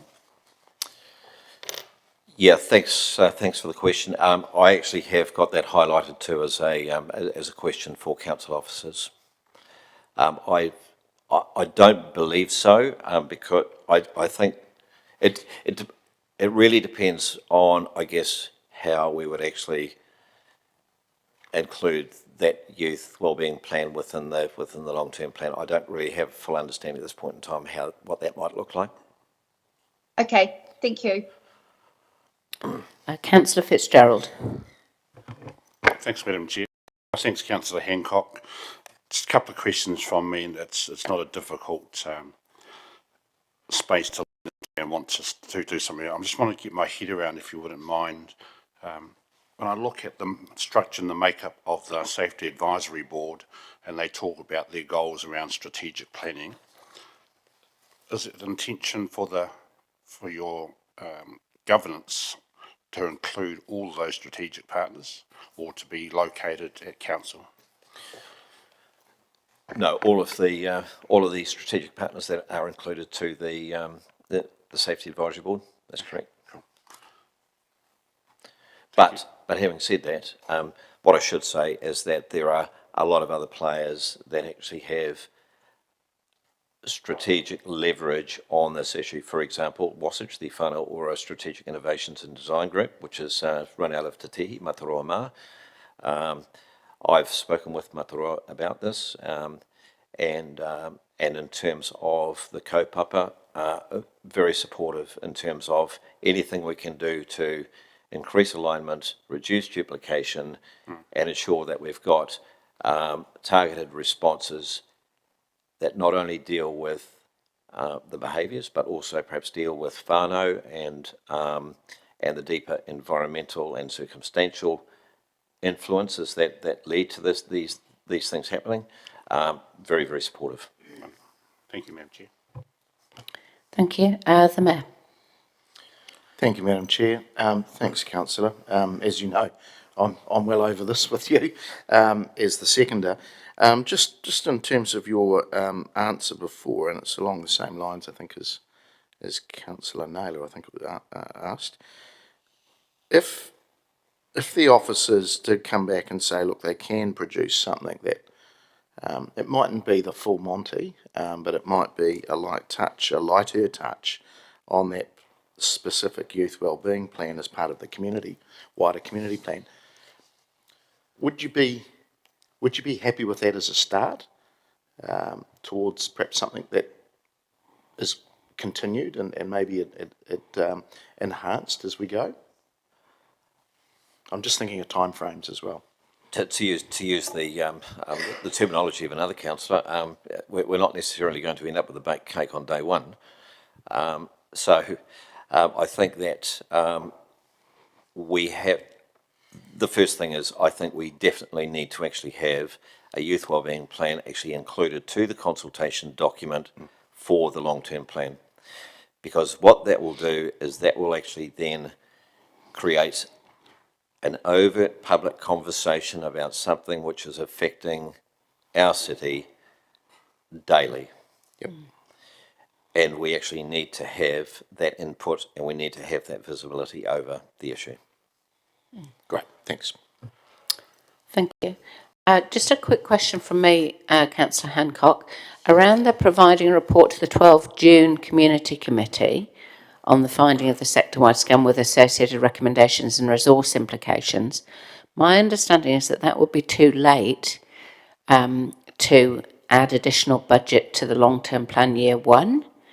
And so I wonder if we could bring that back to perhaps a council meeting, maybe even the council meetings at the end of May, where we determine what's in and out of the long-term plan budget. Are you wedded to the 12th of June Community Committee, or could that be altered depending on responses from officers?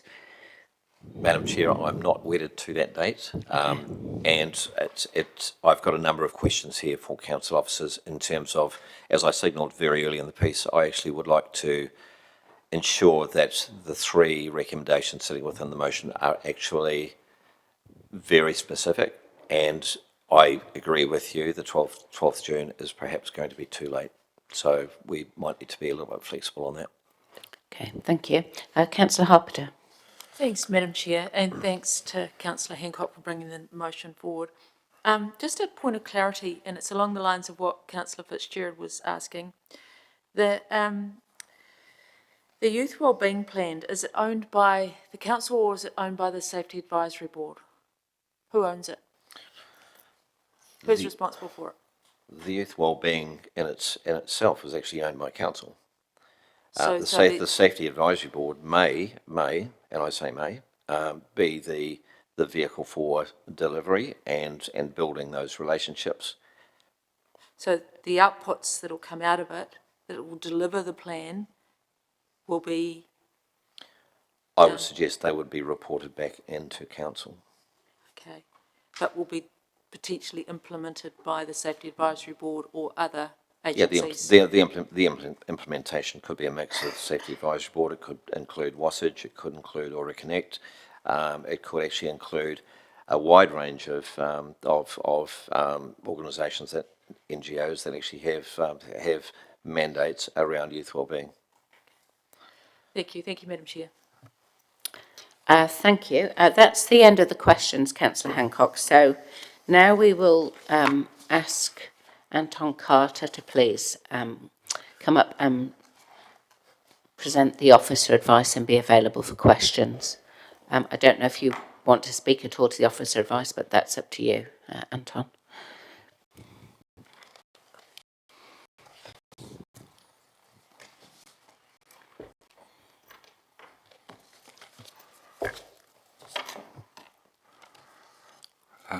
Tēnā koutou katoa. You would have received the officer's response to the notice of motion. So I will take it as read and then I'm happy to answer questions. Thank you. First question to the Mayor. Thank you, Madam Chair. Thanks, Anton. Again, you and I have spoken a little bit about this, but just teasing out what would come out of a youth plan as part of a wider community support plan. Does a lot of this stuff exist already? Yes, it already does. Right. The time frame, as you mentioned before, in terms of doing a full plan, is not really appropriate. So hence, this is a way of responding, and also in response to the second resolution of the notice of motion. It's really about doing a scan of existing organisations and initiatives through the resources and experience that we have in-house with officers. And second question, if I may, if we were to go down that path to try and get something established, would it be wise to put a placeholder in the LTP for that further ongoing work? Yes, it would be, in particular for year one, is when you would want to develop a full youth wellbeing plan. Yeah. The work that we would do between now and June, according to the response, would be to be able to get a focus for what we would need to do, identify gaps and resources. And I mean, I'm putting you on the spot here, but you probably knew this question was coming.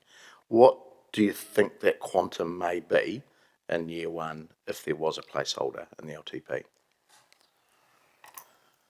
Or will you come back to us? I suppose I would want to come back to you with a firmer figure, but if you look at some of the other similar initiatives, it would probably be between 50 to 100K would be resourced to do that work. Okay, right. Thank you, Madam Chair. Thank you. Question from Councillor Naylor online.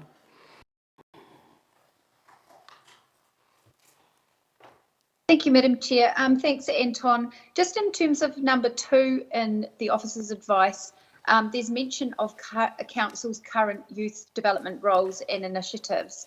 Are you able just to elaborate a little bit on what we currently have in this area? The youth development roles would primarily be the youth space, within the City Library, team. Part of it is also, there's at least 4 to 6 permanent roles and some part-time roles that have the youth focus for youth space. There are other officer roles that connect, but they aren't necessarily primarily a youth role. And then also part of the response to number 2 resolution would be to look across council, to look at where there were other initiatives that have a youth focus as well that we may not be aware of in other units. So it's really trying to, I suppose, give you a clear benchmark of what we would say this would be our contribution as council towards the youth sector or towards the youth demographic. Thank you. And just in terms of that scan of what council has already, would that include youth-focused programs that are funded through our strategic priority grants, or would it only cover services that are directly provided through council staff?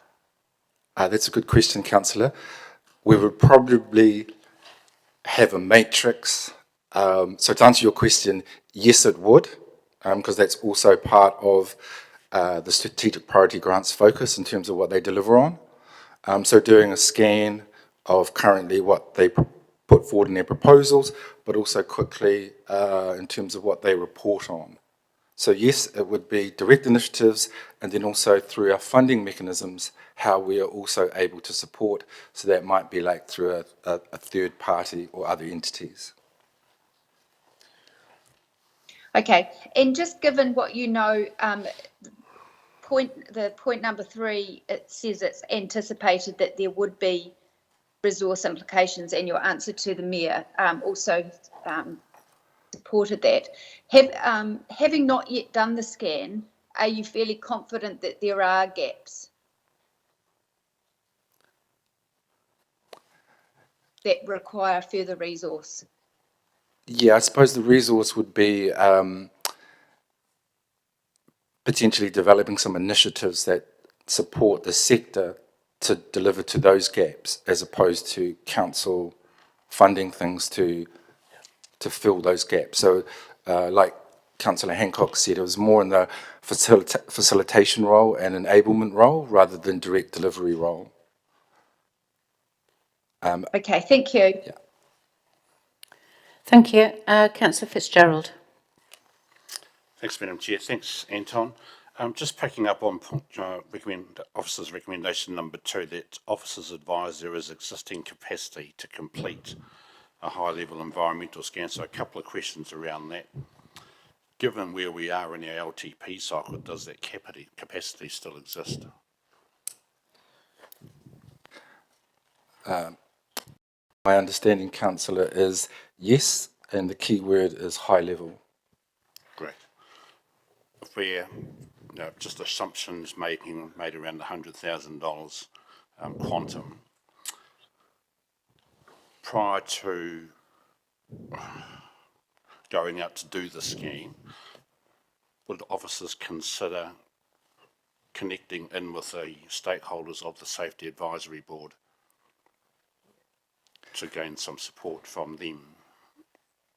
Yes, in terms of officers are already connected with the Safety Advisory Board from the youth space team leader and also through the community development team.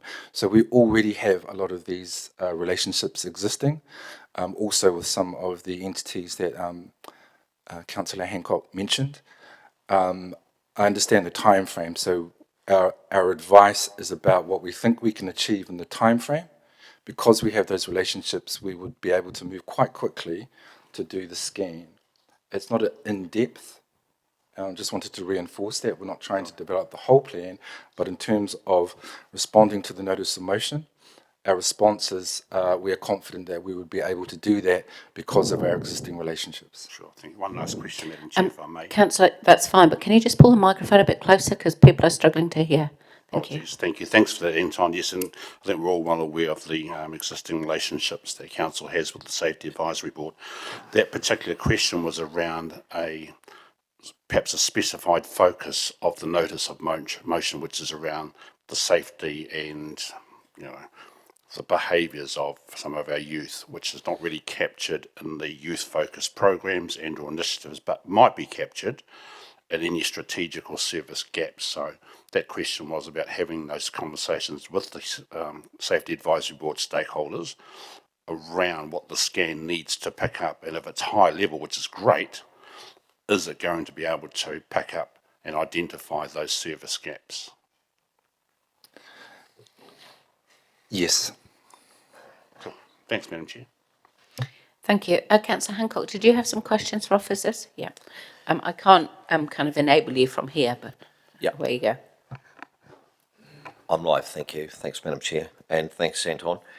Look, I just got a few questions really, just to try and sort of make sure that we've got the content of the motions as they need to be to, I guess, express the intent of that. Thank you. I'm named now. So the first question really is just in terms of motion 1, if council has supported these recommendations, is the wording sufficient for it to be included to the consultation document for the long-term plan, or should we add for public consultation after the word long-term plan, just to make it clear? I'm sorry, Councillor, can you just repeat that last part of your question? Yeah, sorry, I'm just trying to just get the wording of the first motion there. So if council has supported these recommendations, is the wording sufficient for it to be included in the consultation document for the long-term plan, or should we add for public consultation after the words long-term plan? The advice I have received is that we are able to add it as an action under the community support plan, so therefore would be included as part of the consultation document. So no, I don't think we need anything specific, as long as you agree to the youth wellbeing plan being an action in the community support plan.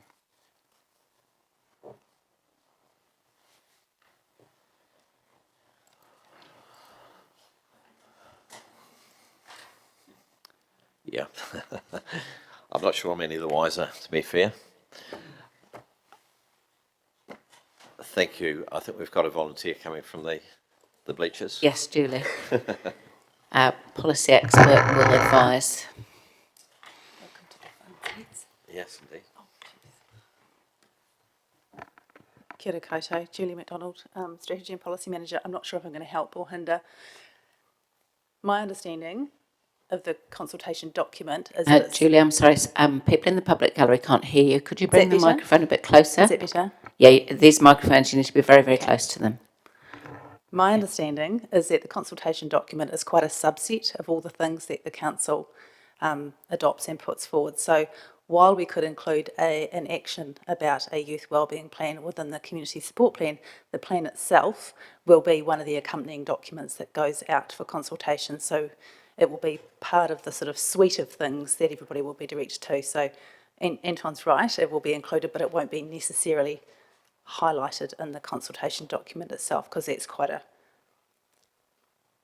abbreviated version, I suppose. It's quite a financially focused thing. Okay, thank you. Councillor Hancock, did you have more questions? Sorry. Supplementary question. So my understanding of the consultation document is that when we actually go out to consult, we would normally highlight things which are a change from what we have done in the previous 3-year period. Now, if we were to include a youth wellbeing plan, that would be a significant change in terms of where we have been in the last 3 years. So therefore, I'm asking whether that should trigger it to be specifically mentioned in the consultation document, because obviously we want to create a public conversation around something which has a huge impact on our community. I think the CE would like to take this one. Through Chair, thank you. as Julie's described, the CD document is a summary of your high-level things, your big-ticket items that you would be looking to engage with the community on.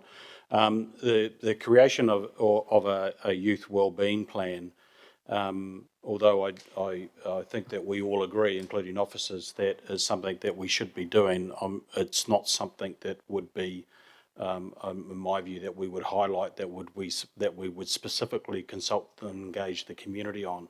I'd be suggesting that it is something that we do need to do. It would be an action in the list of current plans and policies and strategies we need to develop, and we would look to do that in year one of the LTP. Okay, thanks. Thank you, Wade. Thanks, Julie. The next question there is just really around, with motion 2, does this include a youth wellbeing forum for early 2024, and does that need to be included in the motion to ensure completeness? Because it's actually mentioned in the narrative for the notice of motion, but it's not specific in the motion itself.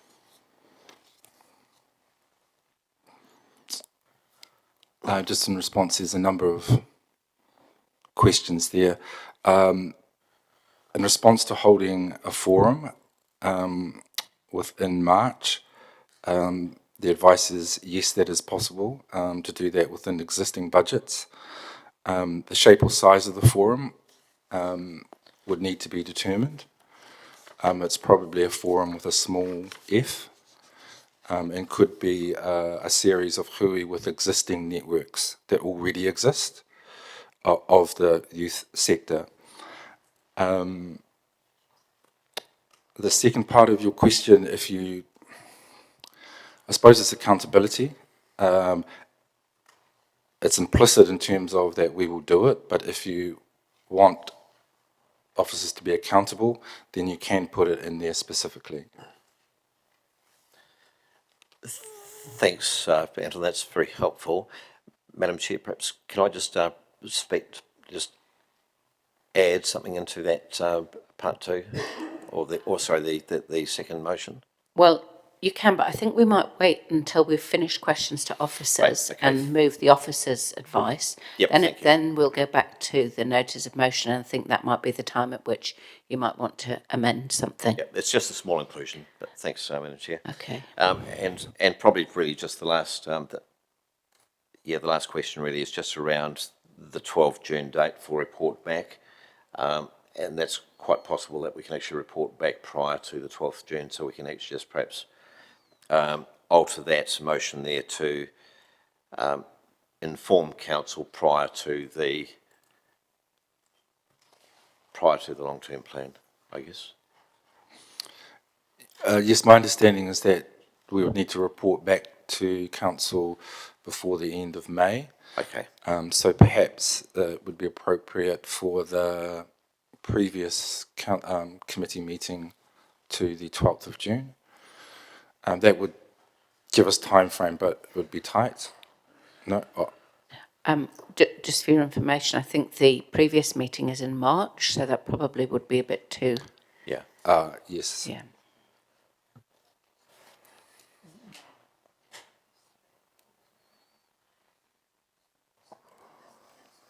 Yeah, so governance advice is perhaps to report back to the council meeting of the 1st of May, which would be before deliberations at the end of May.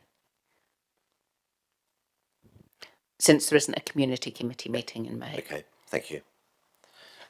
Thanks, Madam Chair. Thanks, Anton. Okay, that brings us to the end of questions. Thank you, and Tom. So what we will do is we will move to receive the officer's advice. And Hancock's happy to move that. I'm happy to second that. I don't think we'll have to comment at this stage. We'll save comment for on the notice of motion if everybody's agreeable to that. So we'll just vote on receiving the officer advice, please.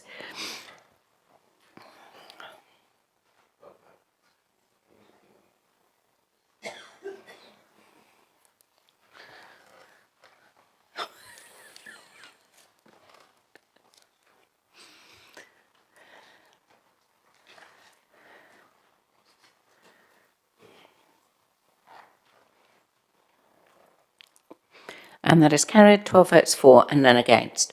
So now we'll move to the notice of motion, and that has been moved by Councillor Hancock and seconded by the Mayor.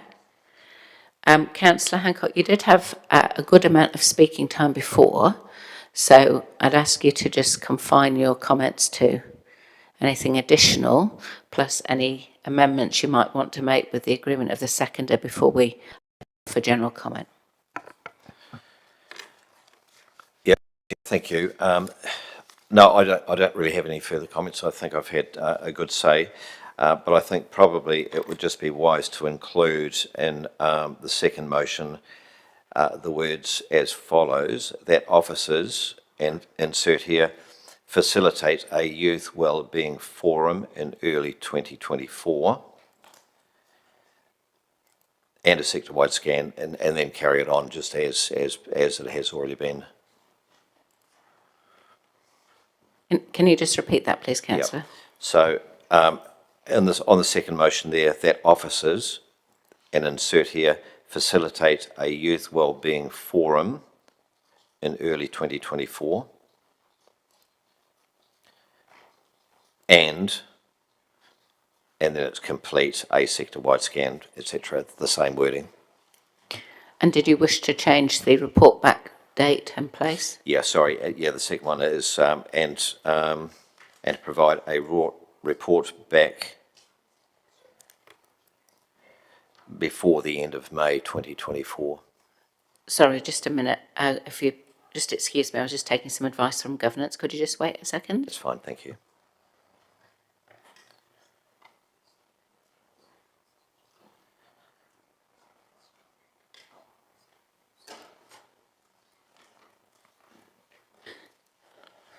Okay. The advice from governance is that officers have said that the 1st of May is too soon to report back, but that we might be able to arrange an extraordinary community committee meeting towards the end of May to deal with it. So perhaps then you just change it to the officers provide a report to the community committee before long-term plan deliberations at the end of May. Well worded, thank you, Would be Madam my Chair. suggestion. Okay, and then that gives Are you us happy with that, flexibility. Mr. Mayor? Is the seconder happy with those changes? Yep, okay. No further comment at this point in time. Thanks, Madam Chair. Thank you. So we'll now open up for comments on the notice of motion as recently amended. And in the queue we have the Mayor. Thank you, Madam Chair, and just want to acknowledge Councillor Hancock's work. It's been quite a little journey to get there, and even explaining what we're trying to do has been a journey as well. I'm obviously very supportive of this because it often comes to my office and front door. So, but I'm not always a fan of stepping in where government agencies should be as well. But this is our future, and I am going to make a real change of tact in saying we should actually almost be, the city has a real role to play, and in some cases probably leading some of this. But if we look at what Councillor Hancock spoke about, it's not all, you know, we've had some issues with youth, but it's the root of the cause, and why is that happening? The response, I think, has got a lot better, and that's sometimes the ambulance at the bottom of the cliff. That's the policing, that's the justice, youth justice, etc. And I think we've made some real improvements, certainly in this central city, in terms of connecting, but it's the root and it's the cause of those issues. But like our vision, our small city benefits, we do have a real opportunity because because of our size, we do have a real tight-knit community. We are quite connected with each other, and we are New Zealand's second youngest city. This is quite a big demographic of our community, and I think it would be loath of us not to at least look at what this means. And I say that when I was put on the spot when a few external youth practitioners came and saw me and just asked to see the youth plan. Doesn't exist. So there was a number one. We do need to do that work.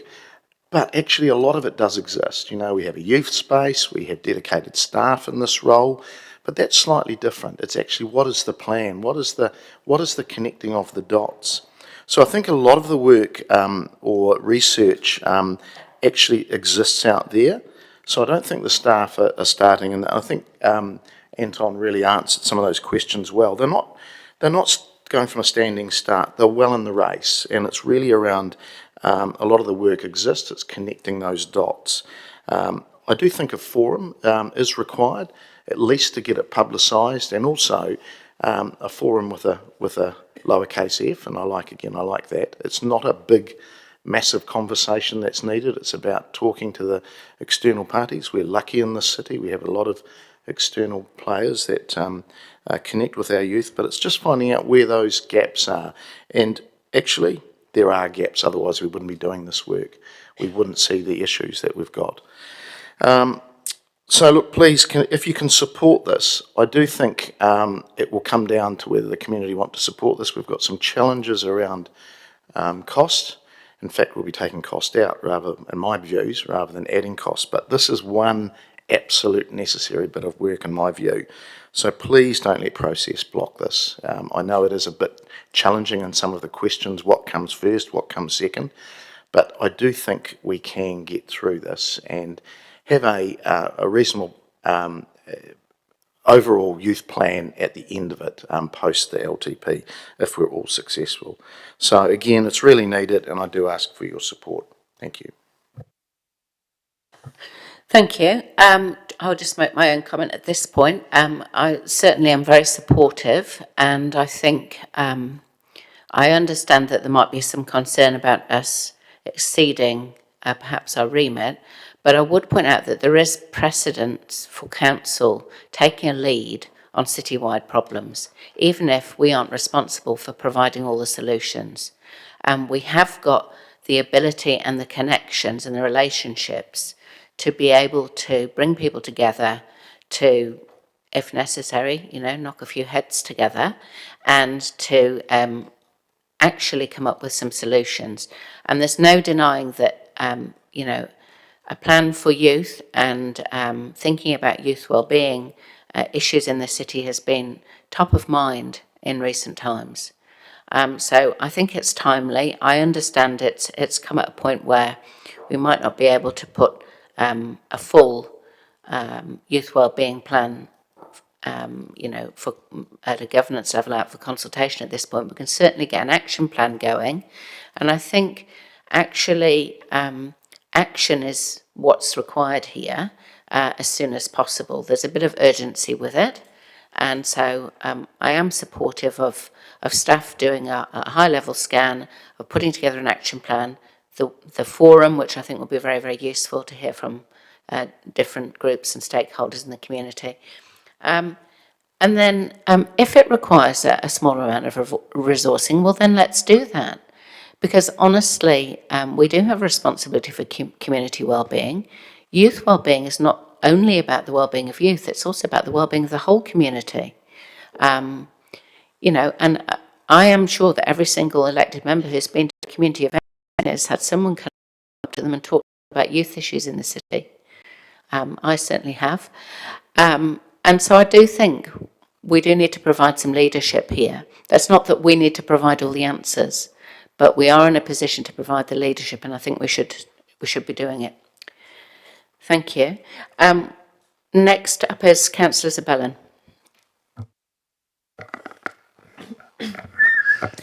Thank you, Madam Chair. I'm very happy to support this. I just had a few practical comments to start. One is that in our sector scan, or the youth scan, I would really suggest that we think about talking to our community libraries and librarians, because I have had many anecdotes of librarians escorting rambunctious youths off the premises during the school holidays, but also a lot of anecdotes about youth seeking shelter in their libraries when they don't have other places to go or where their homes are unsafe. So I feel that our community libraries will have a finger on the pulse of what's happening with the youth in their community and would have a really valuable input into that scan.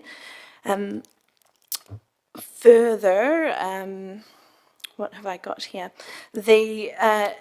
when we first started our long-term plan work, we had a document which we heard from sector leads about what mattered to them, and at the end of that document were 2 research studies which looked at young people and students in the city and what issues they had. A lot of the stuff that came out of that was about feeling disconnected to the city, not feeling like they had roots here or that there was really any value or that they had value to contribute or that their contributions were valued.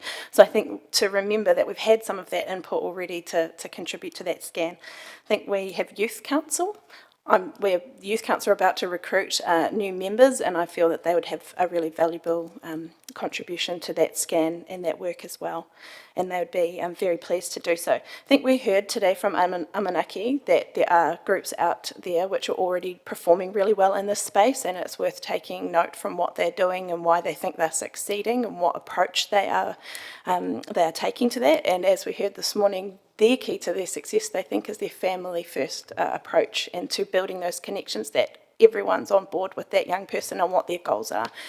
So I think we've learned a lot today just from the community about what they're doing, and we can learn from that. I'm very happy to pursue a top-of-the-cliff approach on this. It's a long-term view rather than a reactive view, and well-being is a long-term game. It's not something you can just achieve and then it's done forever. I'm very sorry about the timing of this for the LTP. I do think it's very important. I think it is a big ticket item. I think the future of our youth and how valued they feel in our community and want them feeling proud of being here and wanting to contribute to our community and building a future here, I think is a big ticket item. I'd be really proud to highlight this as something that we were going to look at in our long-term plan.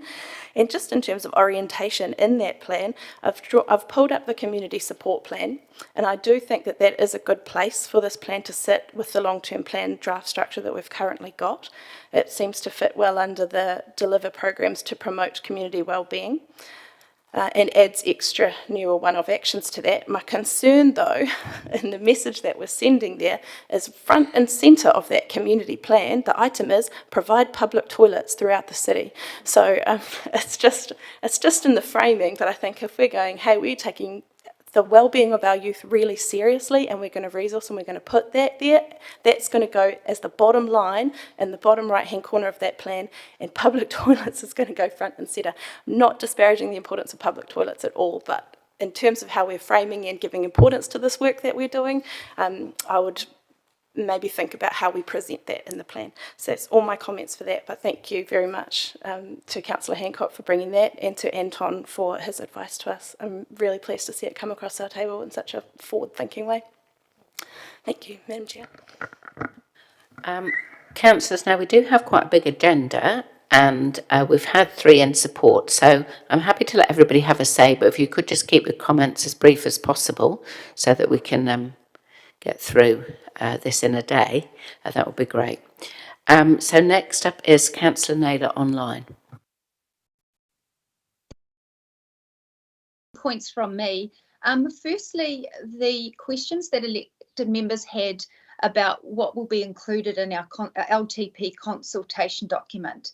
I think it's really important for us to remember that the consultation document is our document that we sign off on. And if we choose that there's something that we would like to elevate in that document to have a conversation with our community, then we can decide to include that come next March. And I certainly think it's important for us to remember that is our decision to make.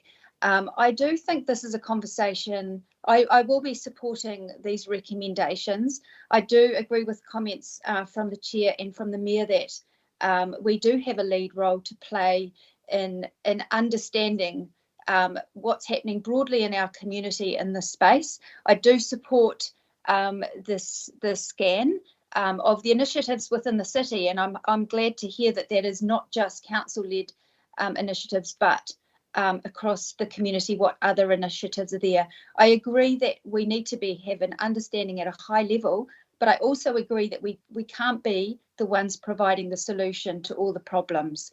So I'm a bit concerned at the assumption that there is going to be resources required, because until we've done that scan and have a full understanding of what's happening across the city, I think that's premature for us to make that assumption. I think it's important for us we have a very high level of community funding per capita. That's what reports have shown to us that have come to this committee, and officers have confirmed. On a per capita basis, we invest a lot more than many other councils. I think what I'm interested in going forward, and that'll be obviously for the LTP discussions, but looking at what we've got and how we can utilise it to the best advantage for the priorities that we determine. So definitely supportive of the scan, but don't want to be presuming that equates to additional resource at this point. Thank you, Madam Chair. Councillor Harpeter. Thanks, Madam Chair. Just briefly, I just want to say I thank Councillor Hancock for bringing the motion forward. I am supportive, but we also must remember that we have got a lot of organisations out there that do support our youth in the community at the moment. Churches, sporting groups, and many other organisations that are out there now that do support our youth. They are not all connected, and they're not connected to the council, but they are out there, and that's what the scan will bring up for us. I think that's why we do need this to come forward, and we do need to find out what all they are. We've also got organisations that are out there that are also not connected to us in terms of government agencies. So I do think that the scan will be really important for us, and that's why this report and this notice of motion was very important to come to us today. So thanks, Councillor Hancock. Councillor Bowen. Thank you, Madam Chair. Leaving aside the difficult timing issues, I think we're all aware of that. I don't think it's appropriate to hold up urgent work of council while we wait for our bureaucracy to catch up. So we can square that circle as we go. I'm pretty sure of that one. The thing I particularly wanted to comment on was your comment in the end of the notice of motion, Councillor Hancock, and echoing people's thanks for you bringing it forward, about finding and following a collective impact and strengths-based approach.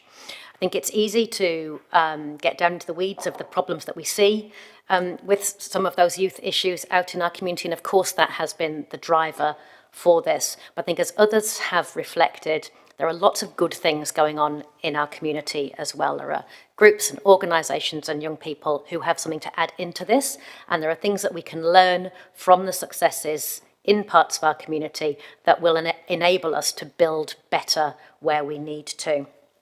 I think it's entirely appropriate that council steps into a leadership space here of that, facilitating, bringing groups together, understanding how the fabric of our community is woven together and how best we, pull some of those strings to get a better outcome, to create that safety net for our most vulnerable in our community.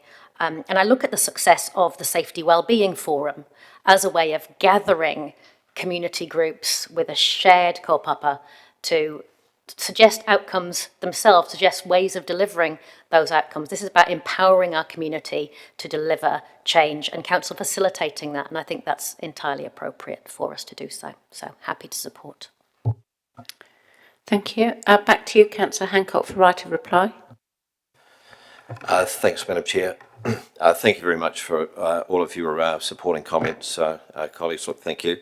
The only thing I've really got to say is that there are a lot of moving parts in terms of a lot of people and groups have got a mandate that has some influence over the outcomes of our young people.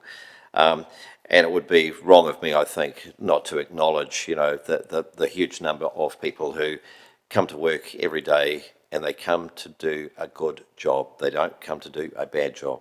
But sometimes in the busyness of having to deal with all of those operational things, sometimes we lose sight of the strategic imperatives that we need to put in place to really sheet home a difference. I was really impressed this morning with Amanaki STEM, and Councillor Bowen has just mentioned, this is not all about bad practice. Some of this is actually really about identifying and riding a wave of good practice, and that was a really, really good example of building a social capital in our community. So,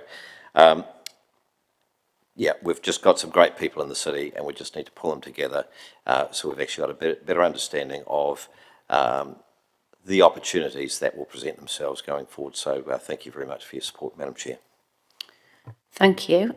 So we will now go to vote, and we'll take all three together, if everybody's comfortable with that. Okay, let's do that.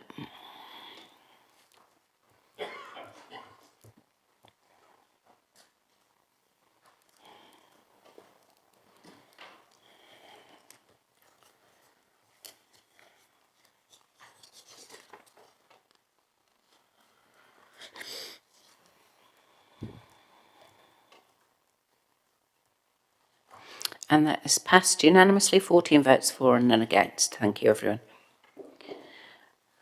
Okay, let's move on. Next, we have item 10, which is the Community Reference Group's Terms of Reference Review. So I'll invite Martin Brady and Salome to come down and present the report, please. Just make sure your mics are on.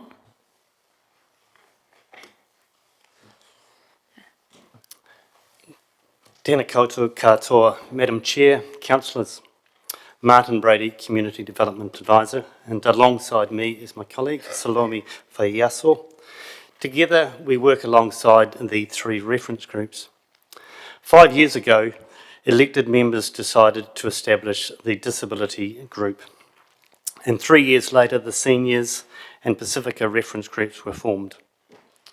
In establishing the two new groups, terms of reference were developed and endorsed by this committee in December 2021.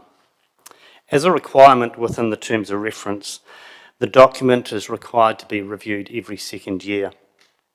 In preparing this report, staff sought the views of all three groups, researched how other councils operated similar groups, and then settled on proposed changes to the terms of reference.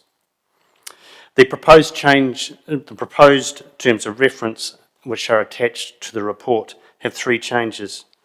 Firstly, recognition of members' time and knowledge. Secondly, the rotation of members. And lastly, a change to the wording regarding Māori representation. This report seeks agreement on the proposed terms of reference, and that Council notes that the provision of recognition payment for members' contribution of time and knowledge is subject to budget being agreed in the long-term plan. Thank you, and we're happy to take questions. Thank you very much. We'll open for questions. First up, we have Councillor Wood. Thank you, Madam Chair.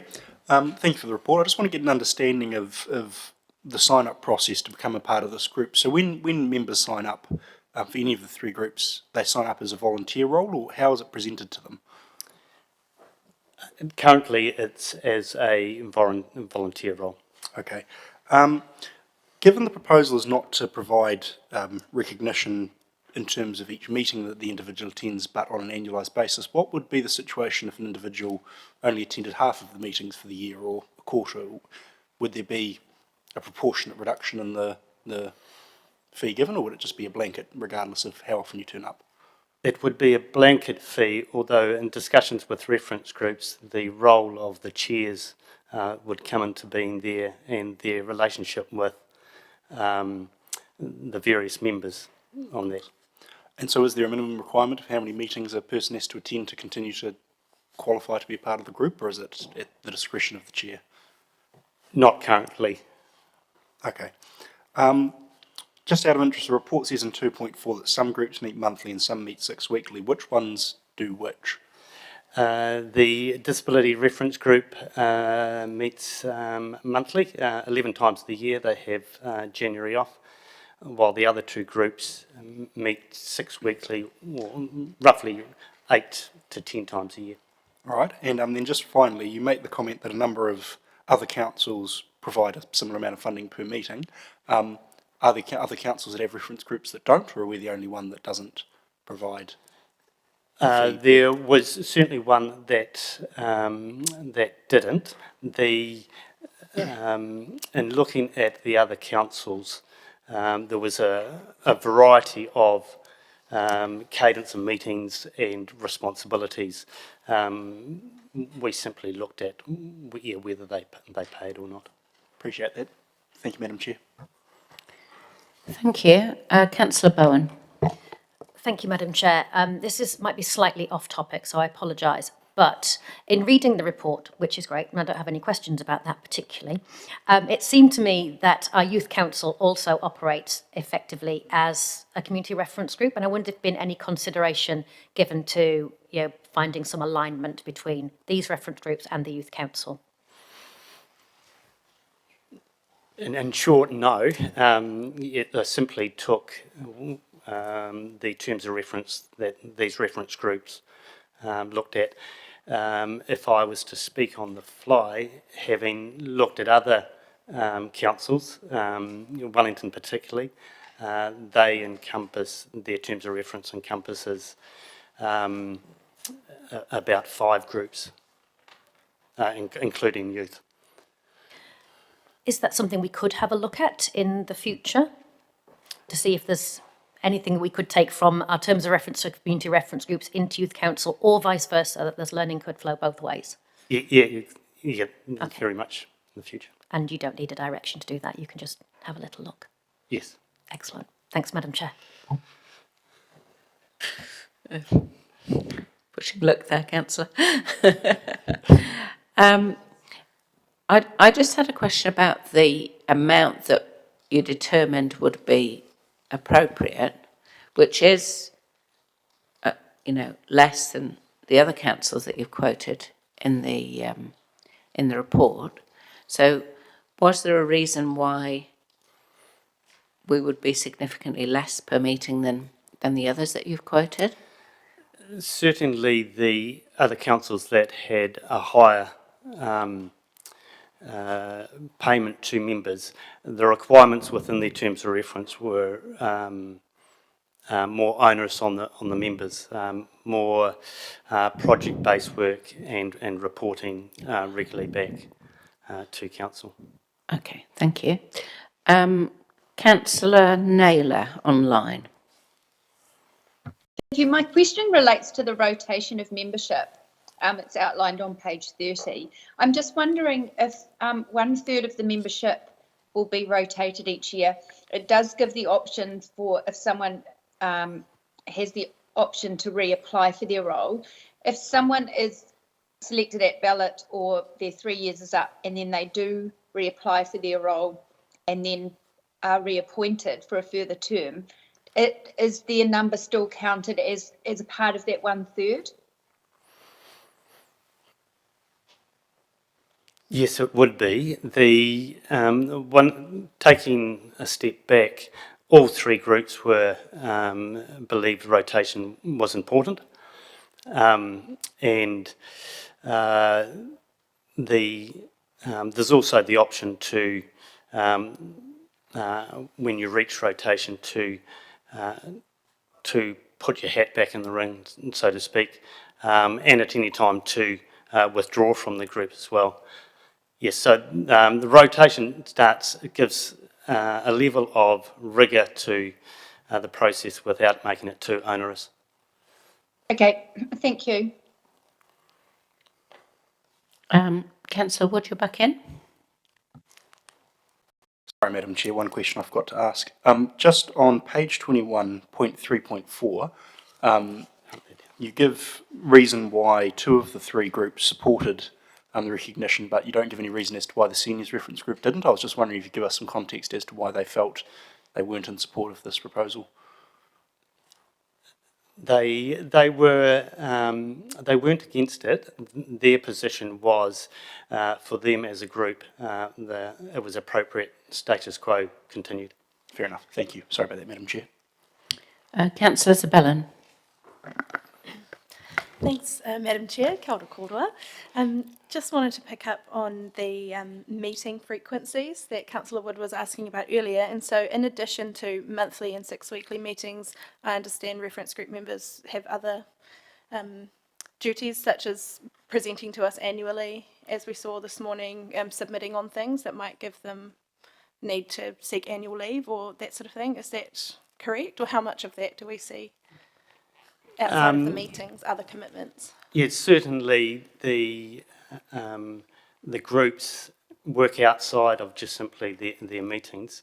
whether that's in preparation for presenting to council, as you saw with the disability reference group this morning. Yeah, it's just not simply meetings. So thank you very much. That's all from me, Madam Chair. Thank you. That seems to be all the questions. So thank you very much, Martin and Salome. And I'm happy to move the recommendations. Council agreed the revised terms of reference for community reference groups, and that Council note the provision of a recognition payment for members' contributions of time and knowledge is subject to budget being agreed in the 2024-2034 long-term plan. And just in terms of the remuneration, I think this has been a bit of a vexed topic since the start, and I remember being, seconded Councillor Hancock. I remember being at one of the initial meetings of the Disability Reference Group, and, you know, it was quite firmly put forward, and I had some sympathy for the view that, you know, we are needing the expertise, and in some cases the lived experience of people in the reference group to inform our planning, to inform our strategic directions and so on.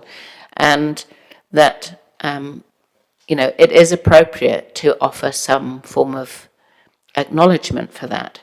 And if I remember correctly, it has been suggested through the Chamber previously, but not agreed. I believe that it was put forward during either an annual plan or a long-term plan deliberation at one point, but not agreed. But I think it would be appropriate and correct to offer some recognition. It's still not a lot of money, given the time and effort and energy that's put into the group, but it is, I think it is meaningful, and maybe we'll send the message that we do value the contribution and the skills that we and the input that we get from the reference groups. So I would encourage you to support the recommendations, and we'll now go to Councillor Bowen. Yes, thank you, Madam Chair. Very much in support of the recommendations, but speaking particularly to that point about payment and the reference in the report to the meeting fee for the Creative Communities scheme. Now, that's not a decision that we make. That's a decision that Creative New Zealand makes. It's part of the policy for how we deliver that scheme. But I think it speaks to the value that people find, that the community finds, that government finds in getting community voice into these reflections of how we support our community. And for me, I don't see any difference between the Creative Communities Funding Committee there and our reference groups here.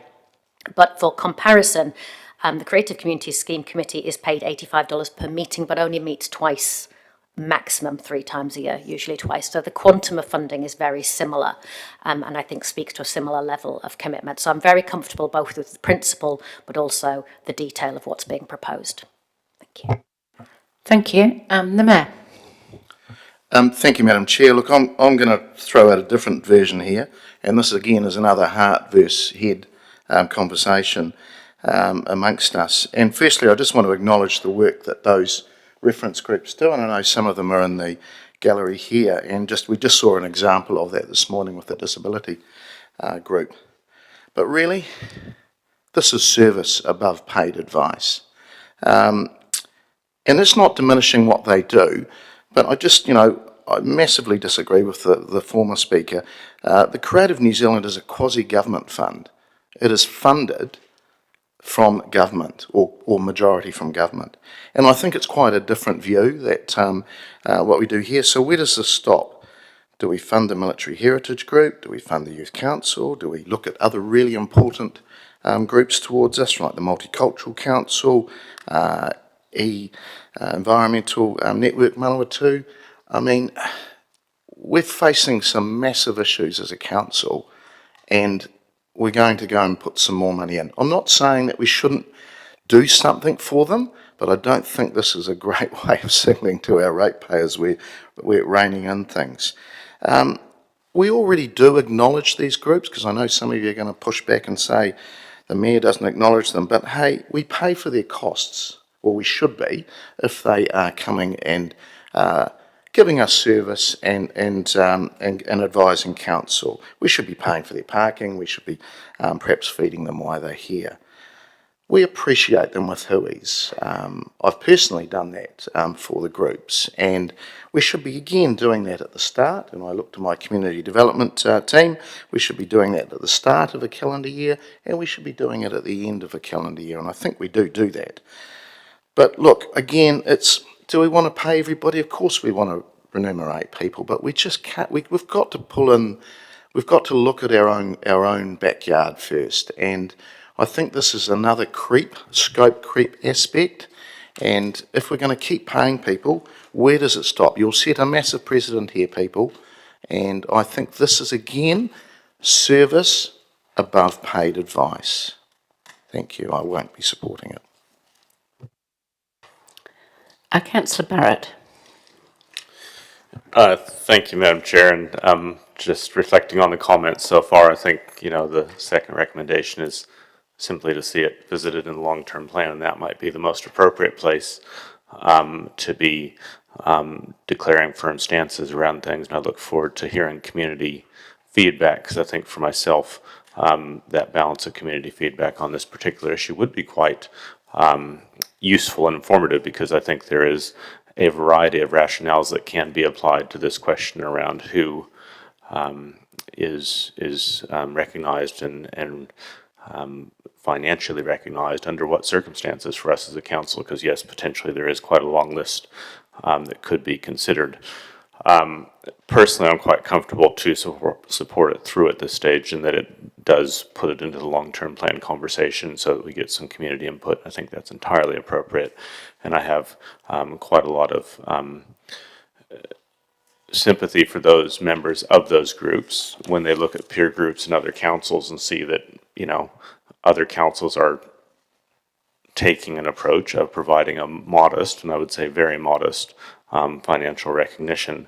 I think it might be a bit difficult for those members in this community to understand why they're being treated quite differently from other communities in Aotearoa. So I'm quite happy to see the conversation advance on that basis.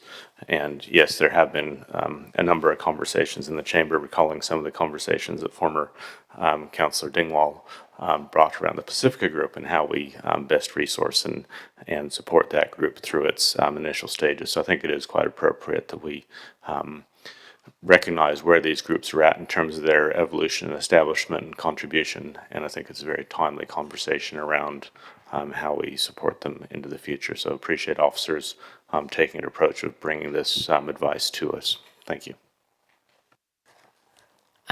Thank you. I've got Councillor Finlay online. Thank you, Madam Chair. Yesterday at the seniors reference group, I was there by Zoom again, and it came up about the payment, and I think most of the people there were quite surprised, really, because when we interviewed all the people for the senior reference group, they were all really there to serve the community. I think as far as the seniors reference group goes, I don't think anybody there is there looking for money or expecting money, but I can't speak for everybody. But I'd be very surprised if they are there to pick up money, and I don't think that they actually expect money. They're there to serve. And I think the people on all the reference groups, the main reason they put their names forward, excuse me, to be part of the reference group was they wish to serve their communities. And I think by bringing payments, and we're really going back in history to the things like the low income subcommittees and stuff, where people used to get paid. And this is a voluntary thing, and I really think it should be kept voluntary, just personally. But that's my opinion. Thank you, Councillor. Councillor Zabellan. Thank you, Madam Chair.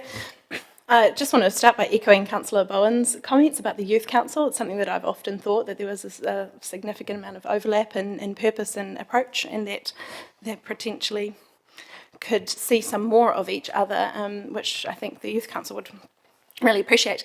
But to the issue at hand, I think we have formed these groups, we've given them formal terms of reference, we have a formal application process, we take CVs, we interview them before appointments, they undertake a commitment to give us this service and their time throughout their term on the reference group. They're here presenting to us annually as they're required by their terms of reference, but they appear and present to us on annual budgets, on long-term plans, and on any other matters of relevance. So it's not just a showing up to a meeting. There are other demands on their time. They're also canvassing their community views on our behalf so they can feed them back to us, which is what we have asked them to do. They also engage with our officers who come and present to them on things that we are doing and give them those viewpoints. So there's a significant amount of officer engagement that these groups go through as well. And they're doing all of this in their capacity as an appointed member of a council group. I really struggle with being absolutely happy to pay for professional advice to give us an economic finger on the pulse and not at all being willing to consider a financial recognition of what those communities do to keep our finger on the pulse of what's happening out in our suburbs and with our communities. I think that's a double standard. I really look forward to that debate in the long-term plan. I think the question of where does it stop is the wrong question. I think the question we're asking is when does it start?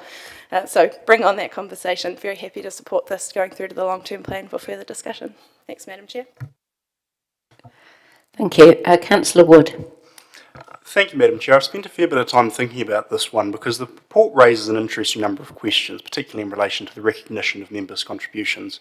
So I'd like to go through today and talk about the three reasons are given for why we should or shouldn't recognise members' contribution in this space. I have to say the Mayor's absolutely right. How do we respect and appreciate people in this space? We did it this morning when our Disability Reference Group brought a recommendation to us about looking at signing up to the UN Charter, to the rights of those with disabilities, and we respected them by moving a recommendation to investigate that immediately. So that is how we respect the contribution that these groups make to our council. We did the same thing last year when the Senior Reference Group came to us and asked about being an age-friendly city. We moved a recommendation to look at developing that plan at that point. So we recognise their contributions by making meaningful change based on the recommendations that these groups make. We recognise them by putting our own time, energy and effort in, whether that's through, as the Mayor said at the start of the year, having meetings and appreciation of them at that stage, whether it's through attending those meetings, and I've gone to a number of reference group meetings. I've been fortunate to attend both the Pacifica Reference Group and the Seniors Reference Group over this year. And we recognise them by covering their costs. And I have to push back against the argument made by Councillor Zabellan that formal should equal paid. Next week I'm taking a week of annual leave to travel overseas in a volunteer capacity, leading a New Zealand delegation to Australia. Now, all of my costs are paid, but I'm not getting paid a cent for it. It's a formal role. I've had weekly meetings. I've put a significant amount of volunteer time, hours, and energy in. But just because it's formal doesn't mean that it is incumbent upon it becoming a paid role. But how do we appreciate it? We cover the costs that our volunteers have. This is, and I asked through my questions because I wanted to make sure that we were all on the same page here. People sign up to be part of these groups with the understanding that they are volunteering their time, services and energy for the betterment of the city to make the community a better place. And I completely appreciate that that does lead to some exclusion of people who may be able to work full-time and not be able to be a part of it. That's the same in any volunteering role. You can't volunteer at the Red Cross Bookshop if you work full-time, because of the nature of, or you might not be able to do it during work hours anyway, because that's the nature of volunteering in our community. And I really do worry that if we set the precedent that we set up volunteer groups as a part of our council structure, and then after they've been around for a few years, we start to pay them, well, what makes it not a voluntary role. It makes it a paid role of council, and with that comes a set of obligations and responsibilities. The reason our youth council isn't paid compared to other youth councils, I had friends of mine who were on the Wellington Youth Council when I was on the Palmerston North Youth Council, and they served a very different function to the function that ours does, because their terms of reference were different, because their expectations were different, their meeting schedules were different, and their roles were different. So they aren't quite the same. It's not. We're not comparing apples with apples, and that's the same that our officers have said we're doing here. Is that some councils do, and there's quite a significant variance between what some reference groups are paid between councils, because the variance in what their terms of reference expect and require of them changes. Just quickly on Councillor Barrett's comment about appropriateness for discussing this now. Well, today we're agreeing to the terms of reference, which set in place this payment requirement. So I guess, I don't quite know how it will work. We agreed to a terms of reference that says we're going to pay people, and then at the long-term plan pull the rug out and say we're not going to. But this is the appropriate time to discuss this, because we're deciding whether we will or will not do it at this stage, although I appreciate that the actual, I guess, funding final decision at the last minute will come down to that. But the argument will be put there that, well, we approved the terms of reference saying we were going to do this. You can't now decide you're not going to do it. So I await that argument as it comes. 1/3 of the groups aren't actually advocating for this, so this isn't a universal view across all of our reference groups. As was said, our senior reference group are comfortable with the status quo because of the role that they signed up to fulfil. So, look, and just very quickly on Councillor Ballant's point, if we had contractors or professional service people that were willing to do that work for free, not a single one of us would be sitting here advocating that we pay them. So there is a difference between professional services and this role, and absolutely if we had people wanting to do engineering reports for us for free as a community service, I don't think a single one of us would say, well, no, we have to pay them. So there is a reason that professional services are paid. It's a separate kind of role to what this is. This is a voluntary role in service for our community, and I am, with full respect to those groups, won't be supporting this recommendation. Thank you, Councillor Wood. Just remind members to please respect when other members are speaking and to remain quiet. Thank you. Now, I don't think is there anyone else online? No. Okay. Sorry, there's too much noise going on. I'm just going to have a right of reply on this. I think it's not anything like a wage or a payment. It works out at less than $20 a meeting for the Disability Reference Group. So, I don't think that could really be described as a wage. All it is a recognition of people's time and effort in providing us with advice that we have asked for. There's still an element of service in it if you're paid $20 a meeting, just as there's an element of service in being a city councillor, even though we do get paid. So I don't think being paid removes the element of service at all, but it is showing respect for the expertise that we're asking members of the community to contribute to our decision making. And you only had to look at the long list of engagement that our staff had taken with the Disability Reference Group this morning in their presentation to understand how important and valuable that input is.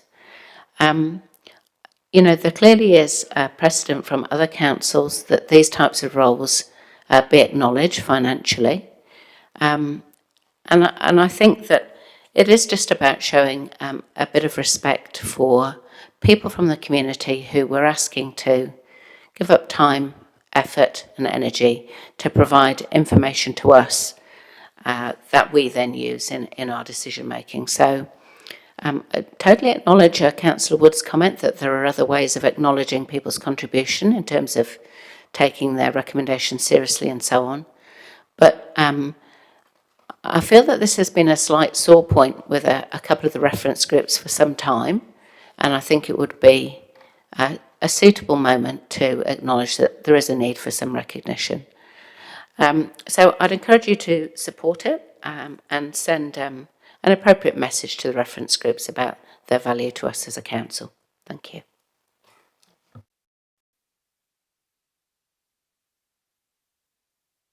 So we'll just take the vote now. You want them separate? Okay, sorry about that. We will now take them separately. Do number 1 first.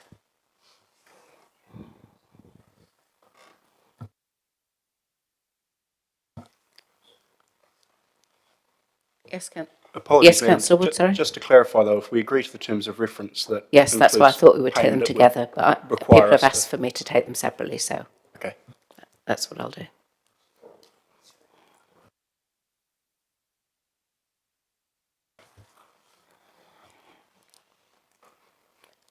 So we'll do number 1 first.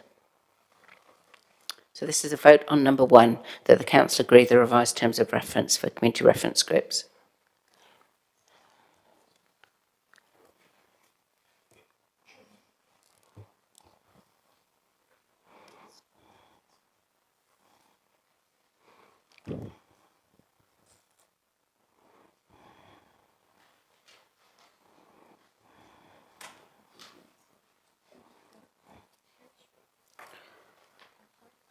That is passed 8 votes for and 6 against.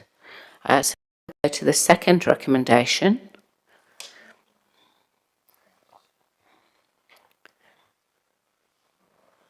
Which is that council note that the provision of a recognition payment for members' contributions of time and knowledge is subject to budget being agreed in the 2024-2034 long-term plan.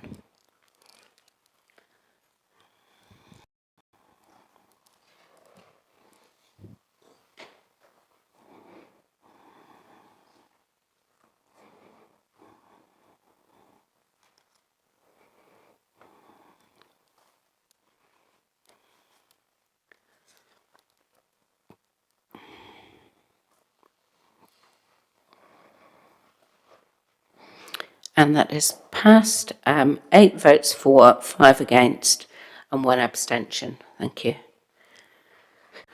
Can I just get an indication from councillors? Are people wanting to break for lunch now? Would you like to take another item? Pardon?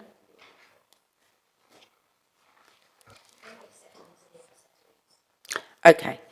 So since we've got some of the sector leads here, let's go ahead and take the sector leads item, which is item 11 next. Thank you. Then we will break for lunch after that.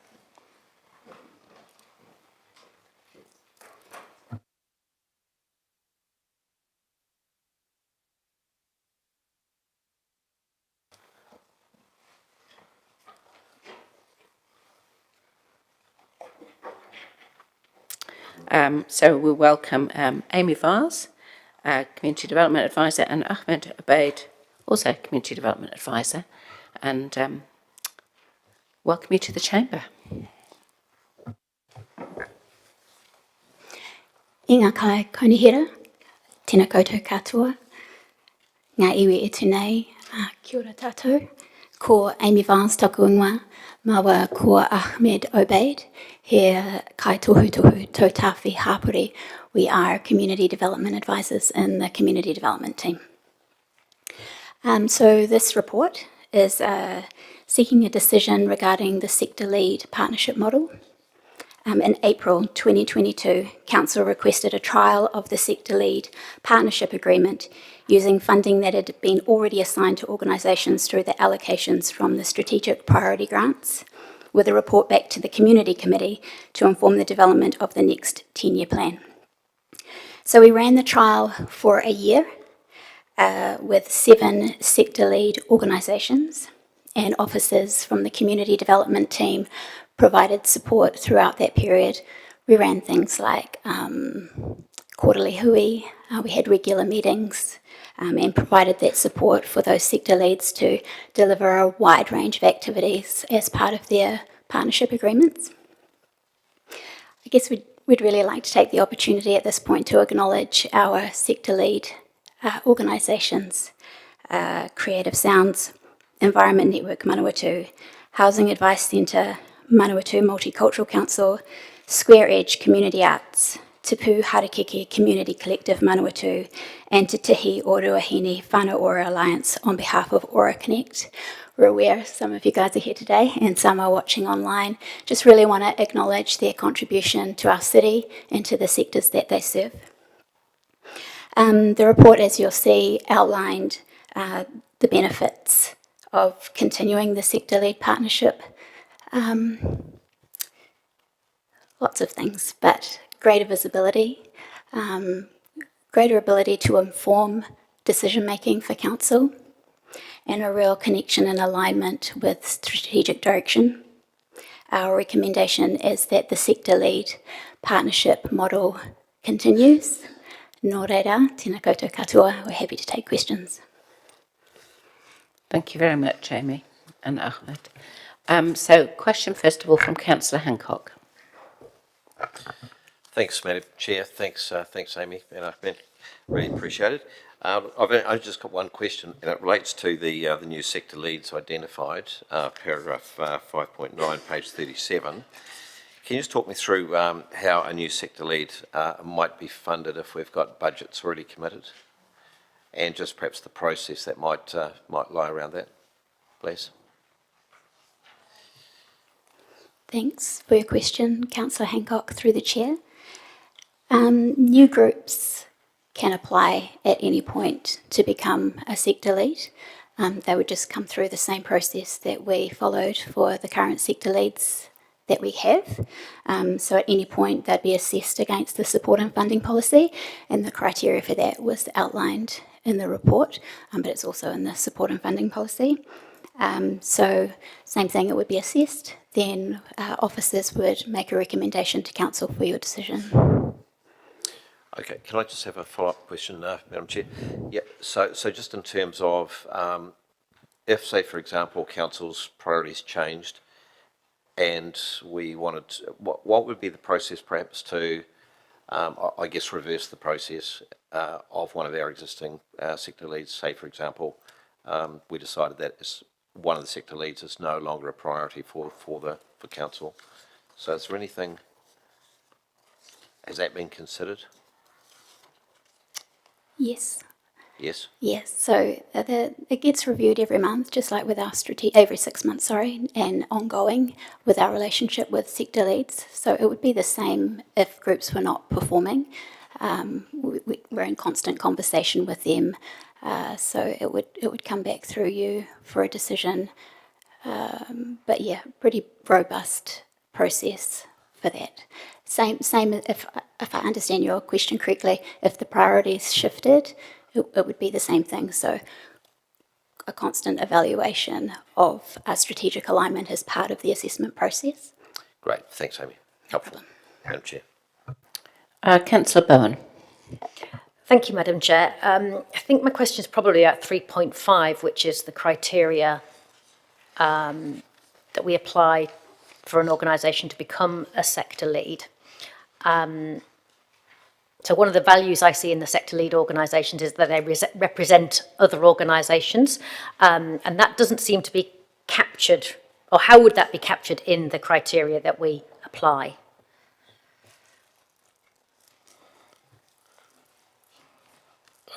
Kia ora, thank you. So currently is the support and funding policy 2022, the criteria which was set by council is followed by officers to assess the eligibility and the alignment of any organisation to be a sector lead. So how does that take account of their reach into the sector? How is that part of the assessment against these criteria? So if I understand your question correctly, the criteria, part of the criteria is that the organization is taking a leading role in the sector that they serve amongst other community organizations. So it might not necessarily be about the numbers of organizations, it could be expressed in other ways, is that what you're saying? Yeah. Yes, Amy's that's nodding. correct. Okay, thank you. Do you have any rough idea of how many organisations our sector leads connect us with? I currently don't have the exact number on that, but we can look into it and certainly get back to you on that. Okay, thank you. Thanks, Madam Chair. Councillor Isabella. Thanks, Madam Chair. Ngā mihi kia kōrua. I too am interested in the Councillor Hancock's questions about new sector lead applications. It's my understanding that we're not, with this proposal recommendation, we're not seeking to we're not seeking new applications, but we can take new applications. Is that correct? So if a group was wanting to apply, that would be something they've sort of front-footed or done of their own volition, as opposed to us letting people know that the opportunity is out there? In a way, we are in constant contact with our community organisations, particularly the ones that are current recipients of the Strategic Priority Grant. All of the recipients at the moment of the sector lead partnership have come through the Strategic Priority Grant process. So I wouldn't imagine that we would have any left field ones. But yeah, like a similar answer to the question from Councillor Hancock, pretty robust process to both receive that interest and to assess those applications. Do you find that there is interest in maybe other strategic priority grant holders might consider applying? Do you see any of that interest coming through from those groups? Yes. Yeah. Great. I think that's all from me. Thank you, Madam Chair. Thank you. The Mayor. Thank you, Madam Chair. Thanks, Ahmed and Amy. So, with 3.6, we've covered wellbeings pretty well, except for economic and sport and recreation. Is that a missing? Is that a gap, or do you think that's been taken care of in other ways? Currently, we do have other organisations, such as, for example, Sport Manawatu, that can be considered leading in their sector. And with that said, we can certainly look into how that aligns with the sector lead model in the future. And the same, I suppose, with business, because we've got culturally, community-wise, and arts are well supported, but business isn't there. Is again, do you think that's been taken care of somewhere else? I don't know much in terms of the economic sector or the business sector, but we can certainly look into that, and it definitely, if it does arise as a need, it can be definitely included in the sector lead model. Yeah, okay. And second question, Madam Chair, it's not that it's going to affect my decision, but going forward, but what is the cost of totally the sector leads? What's the extra funding? Because I know they come out of the strategic priority round and we fund them separately, but what are we talking here in terms of the total? What's a fee to these organisations for their service? Yes, thank you. So currently the fund for the sector lead organisation, yes, does come out of the Strategic Priority Grant Fund. I can give you some figures. So out of the total SPG pool, which is currently $1,510,000, so we have 7 sector lead organizations who actually applied through the SPG application process, and their funding is currently, I can give you in a random order, so Square Edge Community Arts. Bear in mind also that we have this year included a CPI adjustment, so this number would be with that adjustment. So Square Edge Community Arts is currently at $83,680. Creative Sounds Incorporated Society is at $115,000. Environment Network Manawatu is at $172,590,000. Housing Advice Center is at $31,500. Manawatu Multicultural Council is at $68,000. Ora Connect Titihi Orowahini is at $36,500, and finally Tipu Harakiki is at $94,140. So I think in total the figure is $594,744. Okay, thanks very much. Councillor Barrett. Thank you, Madam Chair. Kia ora koutou. Just a couple questions. Do we have a working definition of what a sector is?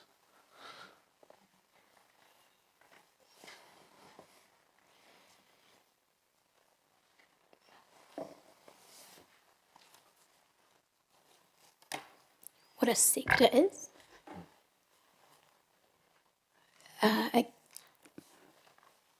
Yes.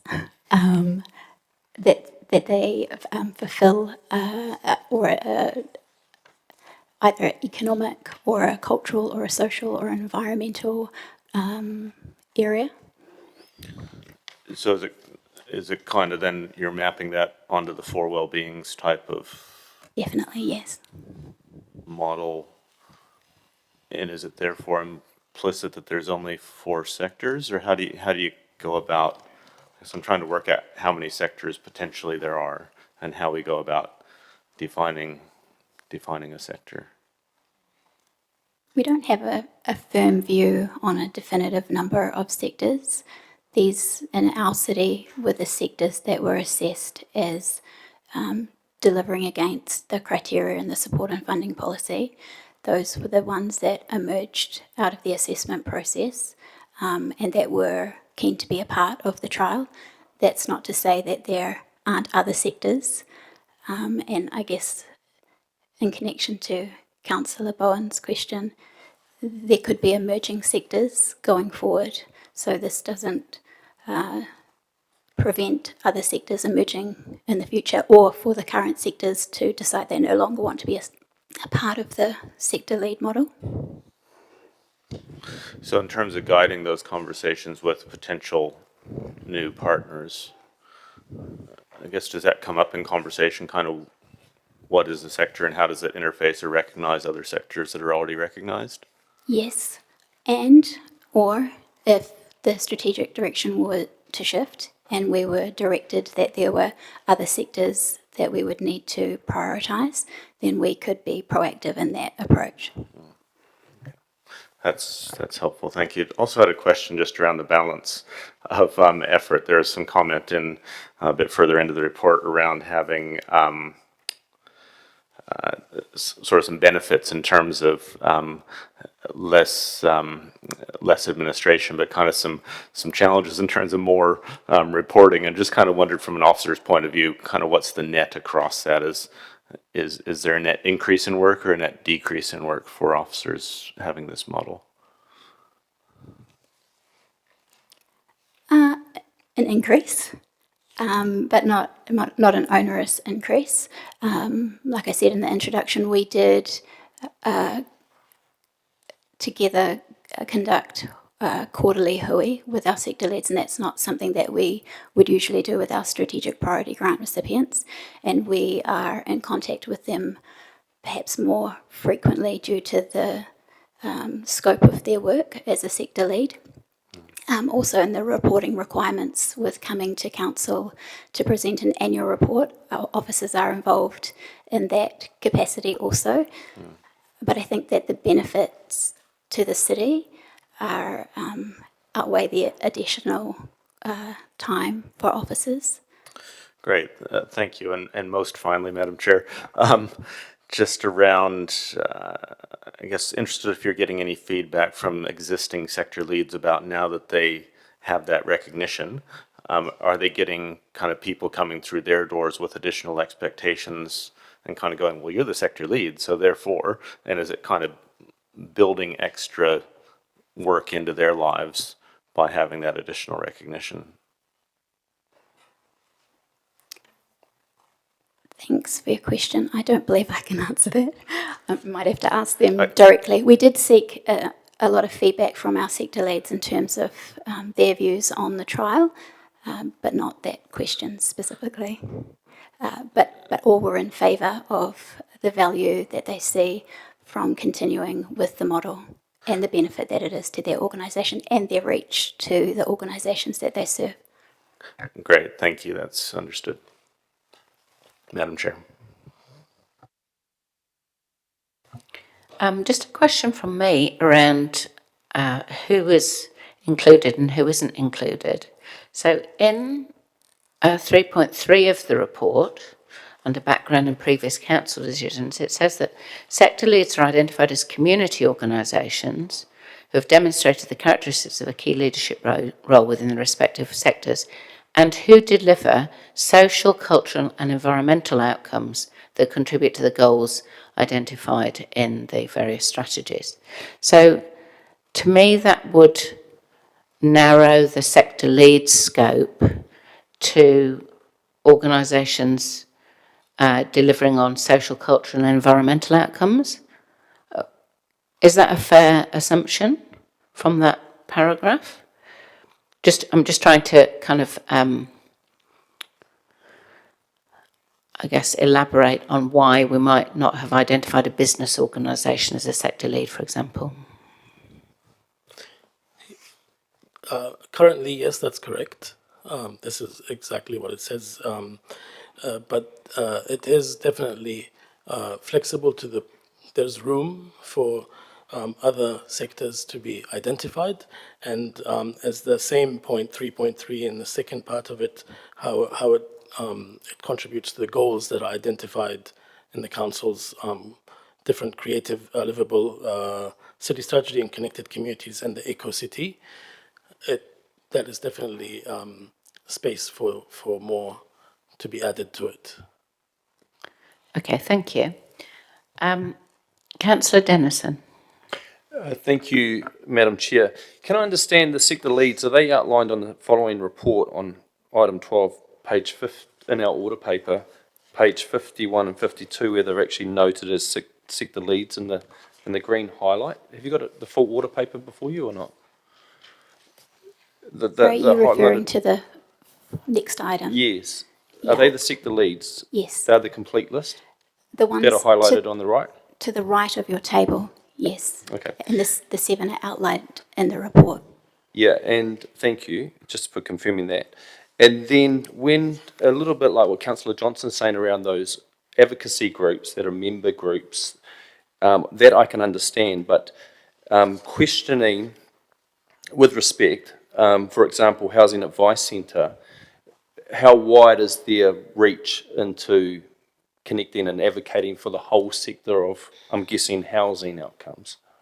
Can I understand how that was selected and what review have you had and can suggest that we should consider around reaffirming groups in the future, and that being an example? Sorry, I'm just going to interrupt there, Councillor. I'm not sure that's directly relevant to the officer's report. Maybe if you want an answer on that, I might need to ask Stephanie to come down and give that answer, or Anton. Okay. Thank you.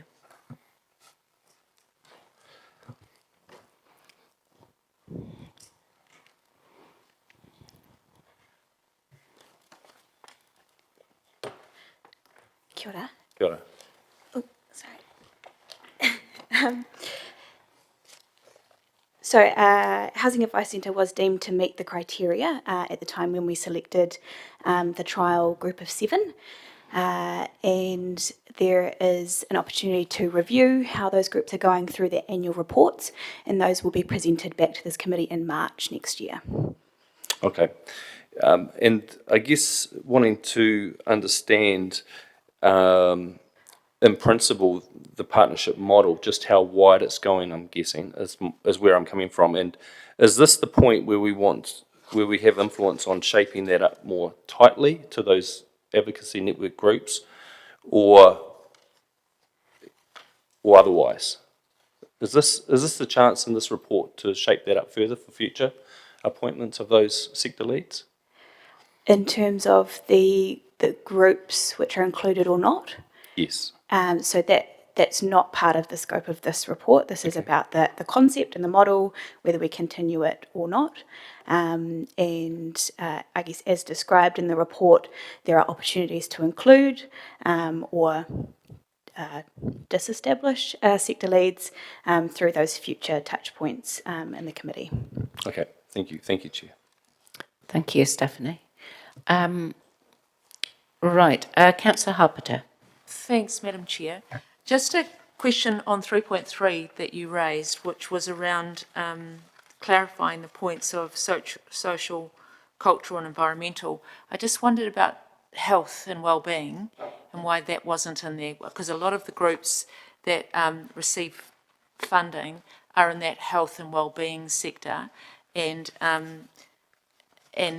so I wonder why those words weren't included in that paragraph, because a lot of our groups in the community are in that well-being, health, and so it's not included anywhere in 3.3. And so I'm not talking about anything to do with business or economics, it's more about health and well-being. Thank you. Currently, with the identified sector lead groups, organizations, I think if there were any the ones that were chosen or identified were part of the current strategic priority grant, and that was how the trial was initiated, is that the groups that were chosen for the trial would come out of the identified, out of the successful strategic priority grant recipients. And if they were, there's definitely a space for any health related organization to be included in the future, but I would just also mention the social sector that might be inclusive of any community organization that could provide health services for our community. So you're rolling it up into the social side of it? The Currently, word, yes. The word health and well-being, yeah. Yes, currently that's where it would come under if there were an identified community organization from the SPG groups. Okay, thank you. Thank you. Well, that brings us a list of questions. Well done, and thank you for your report. So I'm happy to move that we approve the continuation of the sector lead partnership model in principle, as per the Support and Funding Policy 2022, and note that the appropriate budget will be established for sector lead partners within the draft 24-34 long-term plan. Look for a seconder, Councillor Hancock. Just a few brief comments. I know I'm standing between lunch. I think that this has been a really successful pilot.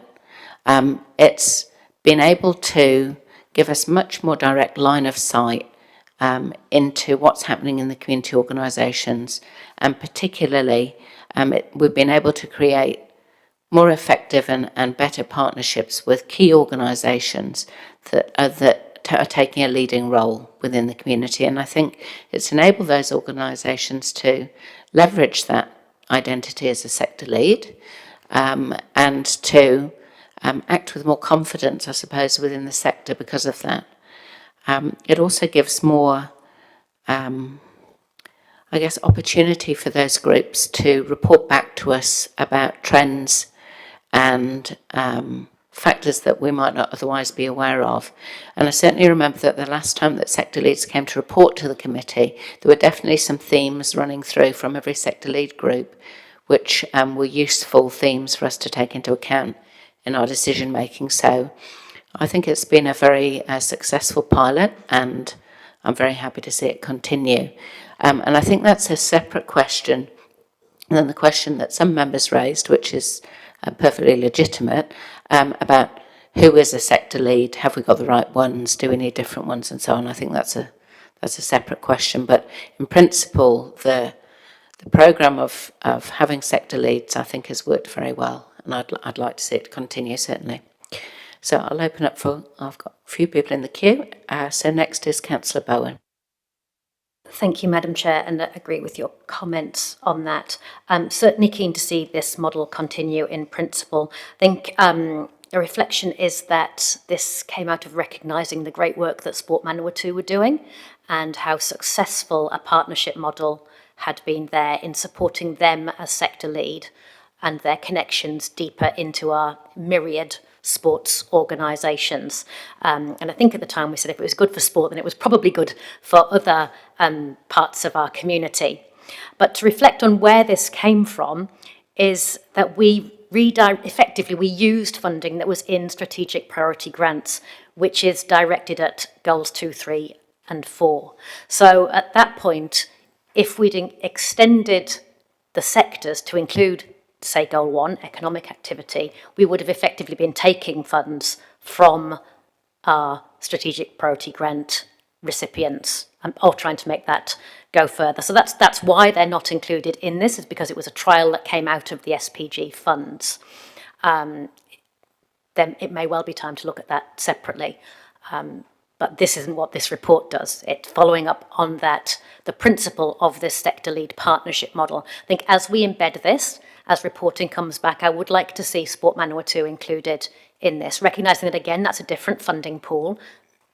That's separate to the SPG money, but we're starting to separate this out now into funds that are for sector leads. That's no longer attached to the SPG funding, which I think is really positive, following the long-term plan decisions. Obviously, don't want to preempt that. But this is a continuing piece of work. We'll continue to develop this as a model. I think it's been incredibly successful. It respects those organisations that do hold real sector lead responsibility.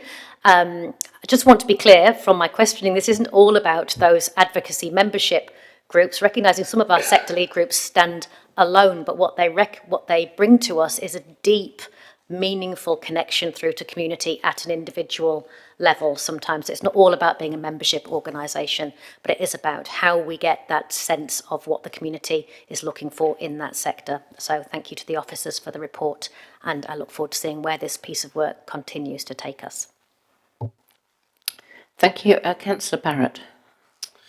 Thank you, Madam Chair. Just briefly, very pleased to see this model playing out as well as we had hoped and expected, and I think very clearly delivering some of the benefits that we had hoped it would be delivering at this point in time. So from my perspective, as you know, very much a success that we'd like to see continuing into a long time into the future. But I do think, some of the questions and some of the discussions and some of the choices that have been made to date and that will be facing us in the future, do raise some questions that would bear some thought at this table and some questions that would bear some thought within our officer team. And I think before we get to those questions of who leads the sector, we get to questions of what is the sector.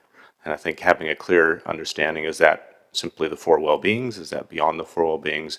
How do we map out independence, complementarity, etc., so that we have a clear view around that, and then can go about applying our thinking in terms of who would best be leading within those identified sectors. I think clearly this is a model that is delivering benefits on the council side and delivering benefits on the community side. So a natural thing that we could expect is that people on the community side would go, this is a model that delivers benefits, and I want to be part of that model. And so to avoid becoming a victim of our own success, I think we need to make sure that we have some definition around what we mean by sector, what we mean by lead, and then how we go about applying that in a impartial sense to our community in terms of our strategic fit that we've identified and in terms of the needs that we see in the community. So very much on our path to success, and let's keep pursuing that path. Thank you, Madam Chair. Thank you. The Mayor. Thank you, Madam Chair. Look, in principle, I agree too. I think it's good work, and just want to acknowledge the officers, and I think it's a real strength of the council that we do this work. And look, thank you for pointing out the scope. It's actually 3 well-beings we're talking about, not 4. So we already do, and I'm not advocating for economics to be added to it, because I think we cater for that through our organisational membership of the Chamber. We fund CEDA, and we fund international relations, and all of those contribute to economic benefit. So I think that's well covered. But I would remind councillors that sport, recreation and health are still part of the community and are social things for people to do. So I'm up for a conversation at some stage around that, but bearing in mind LTP may limit what we can actually do in that space. Thank you. I'm happy to support it. Thank you. No one online? No. Okay. I don't think I need a right of reply. Let's take the vote.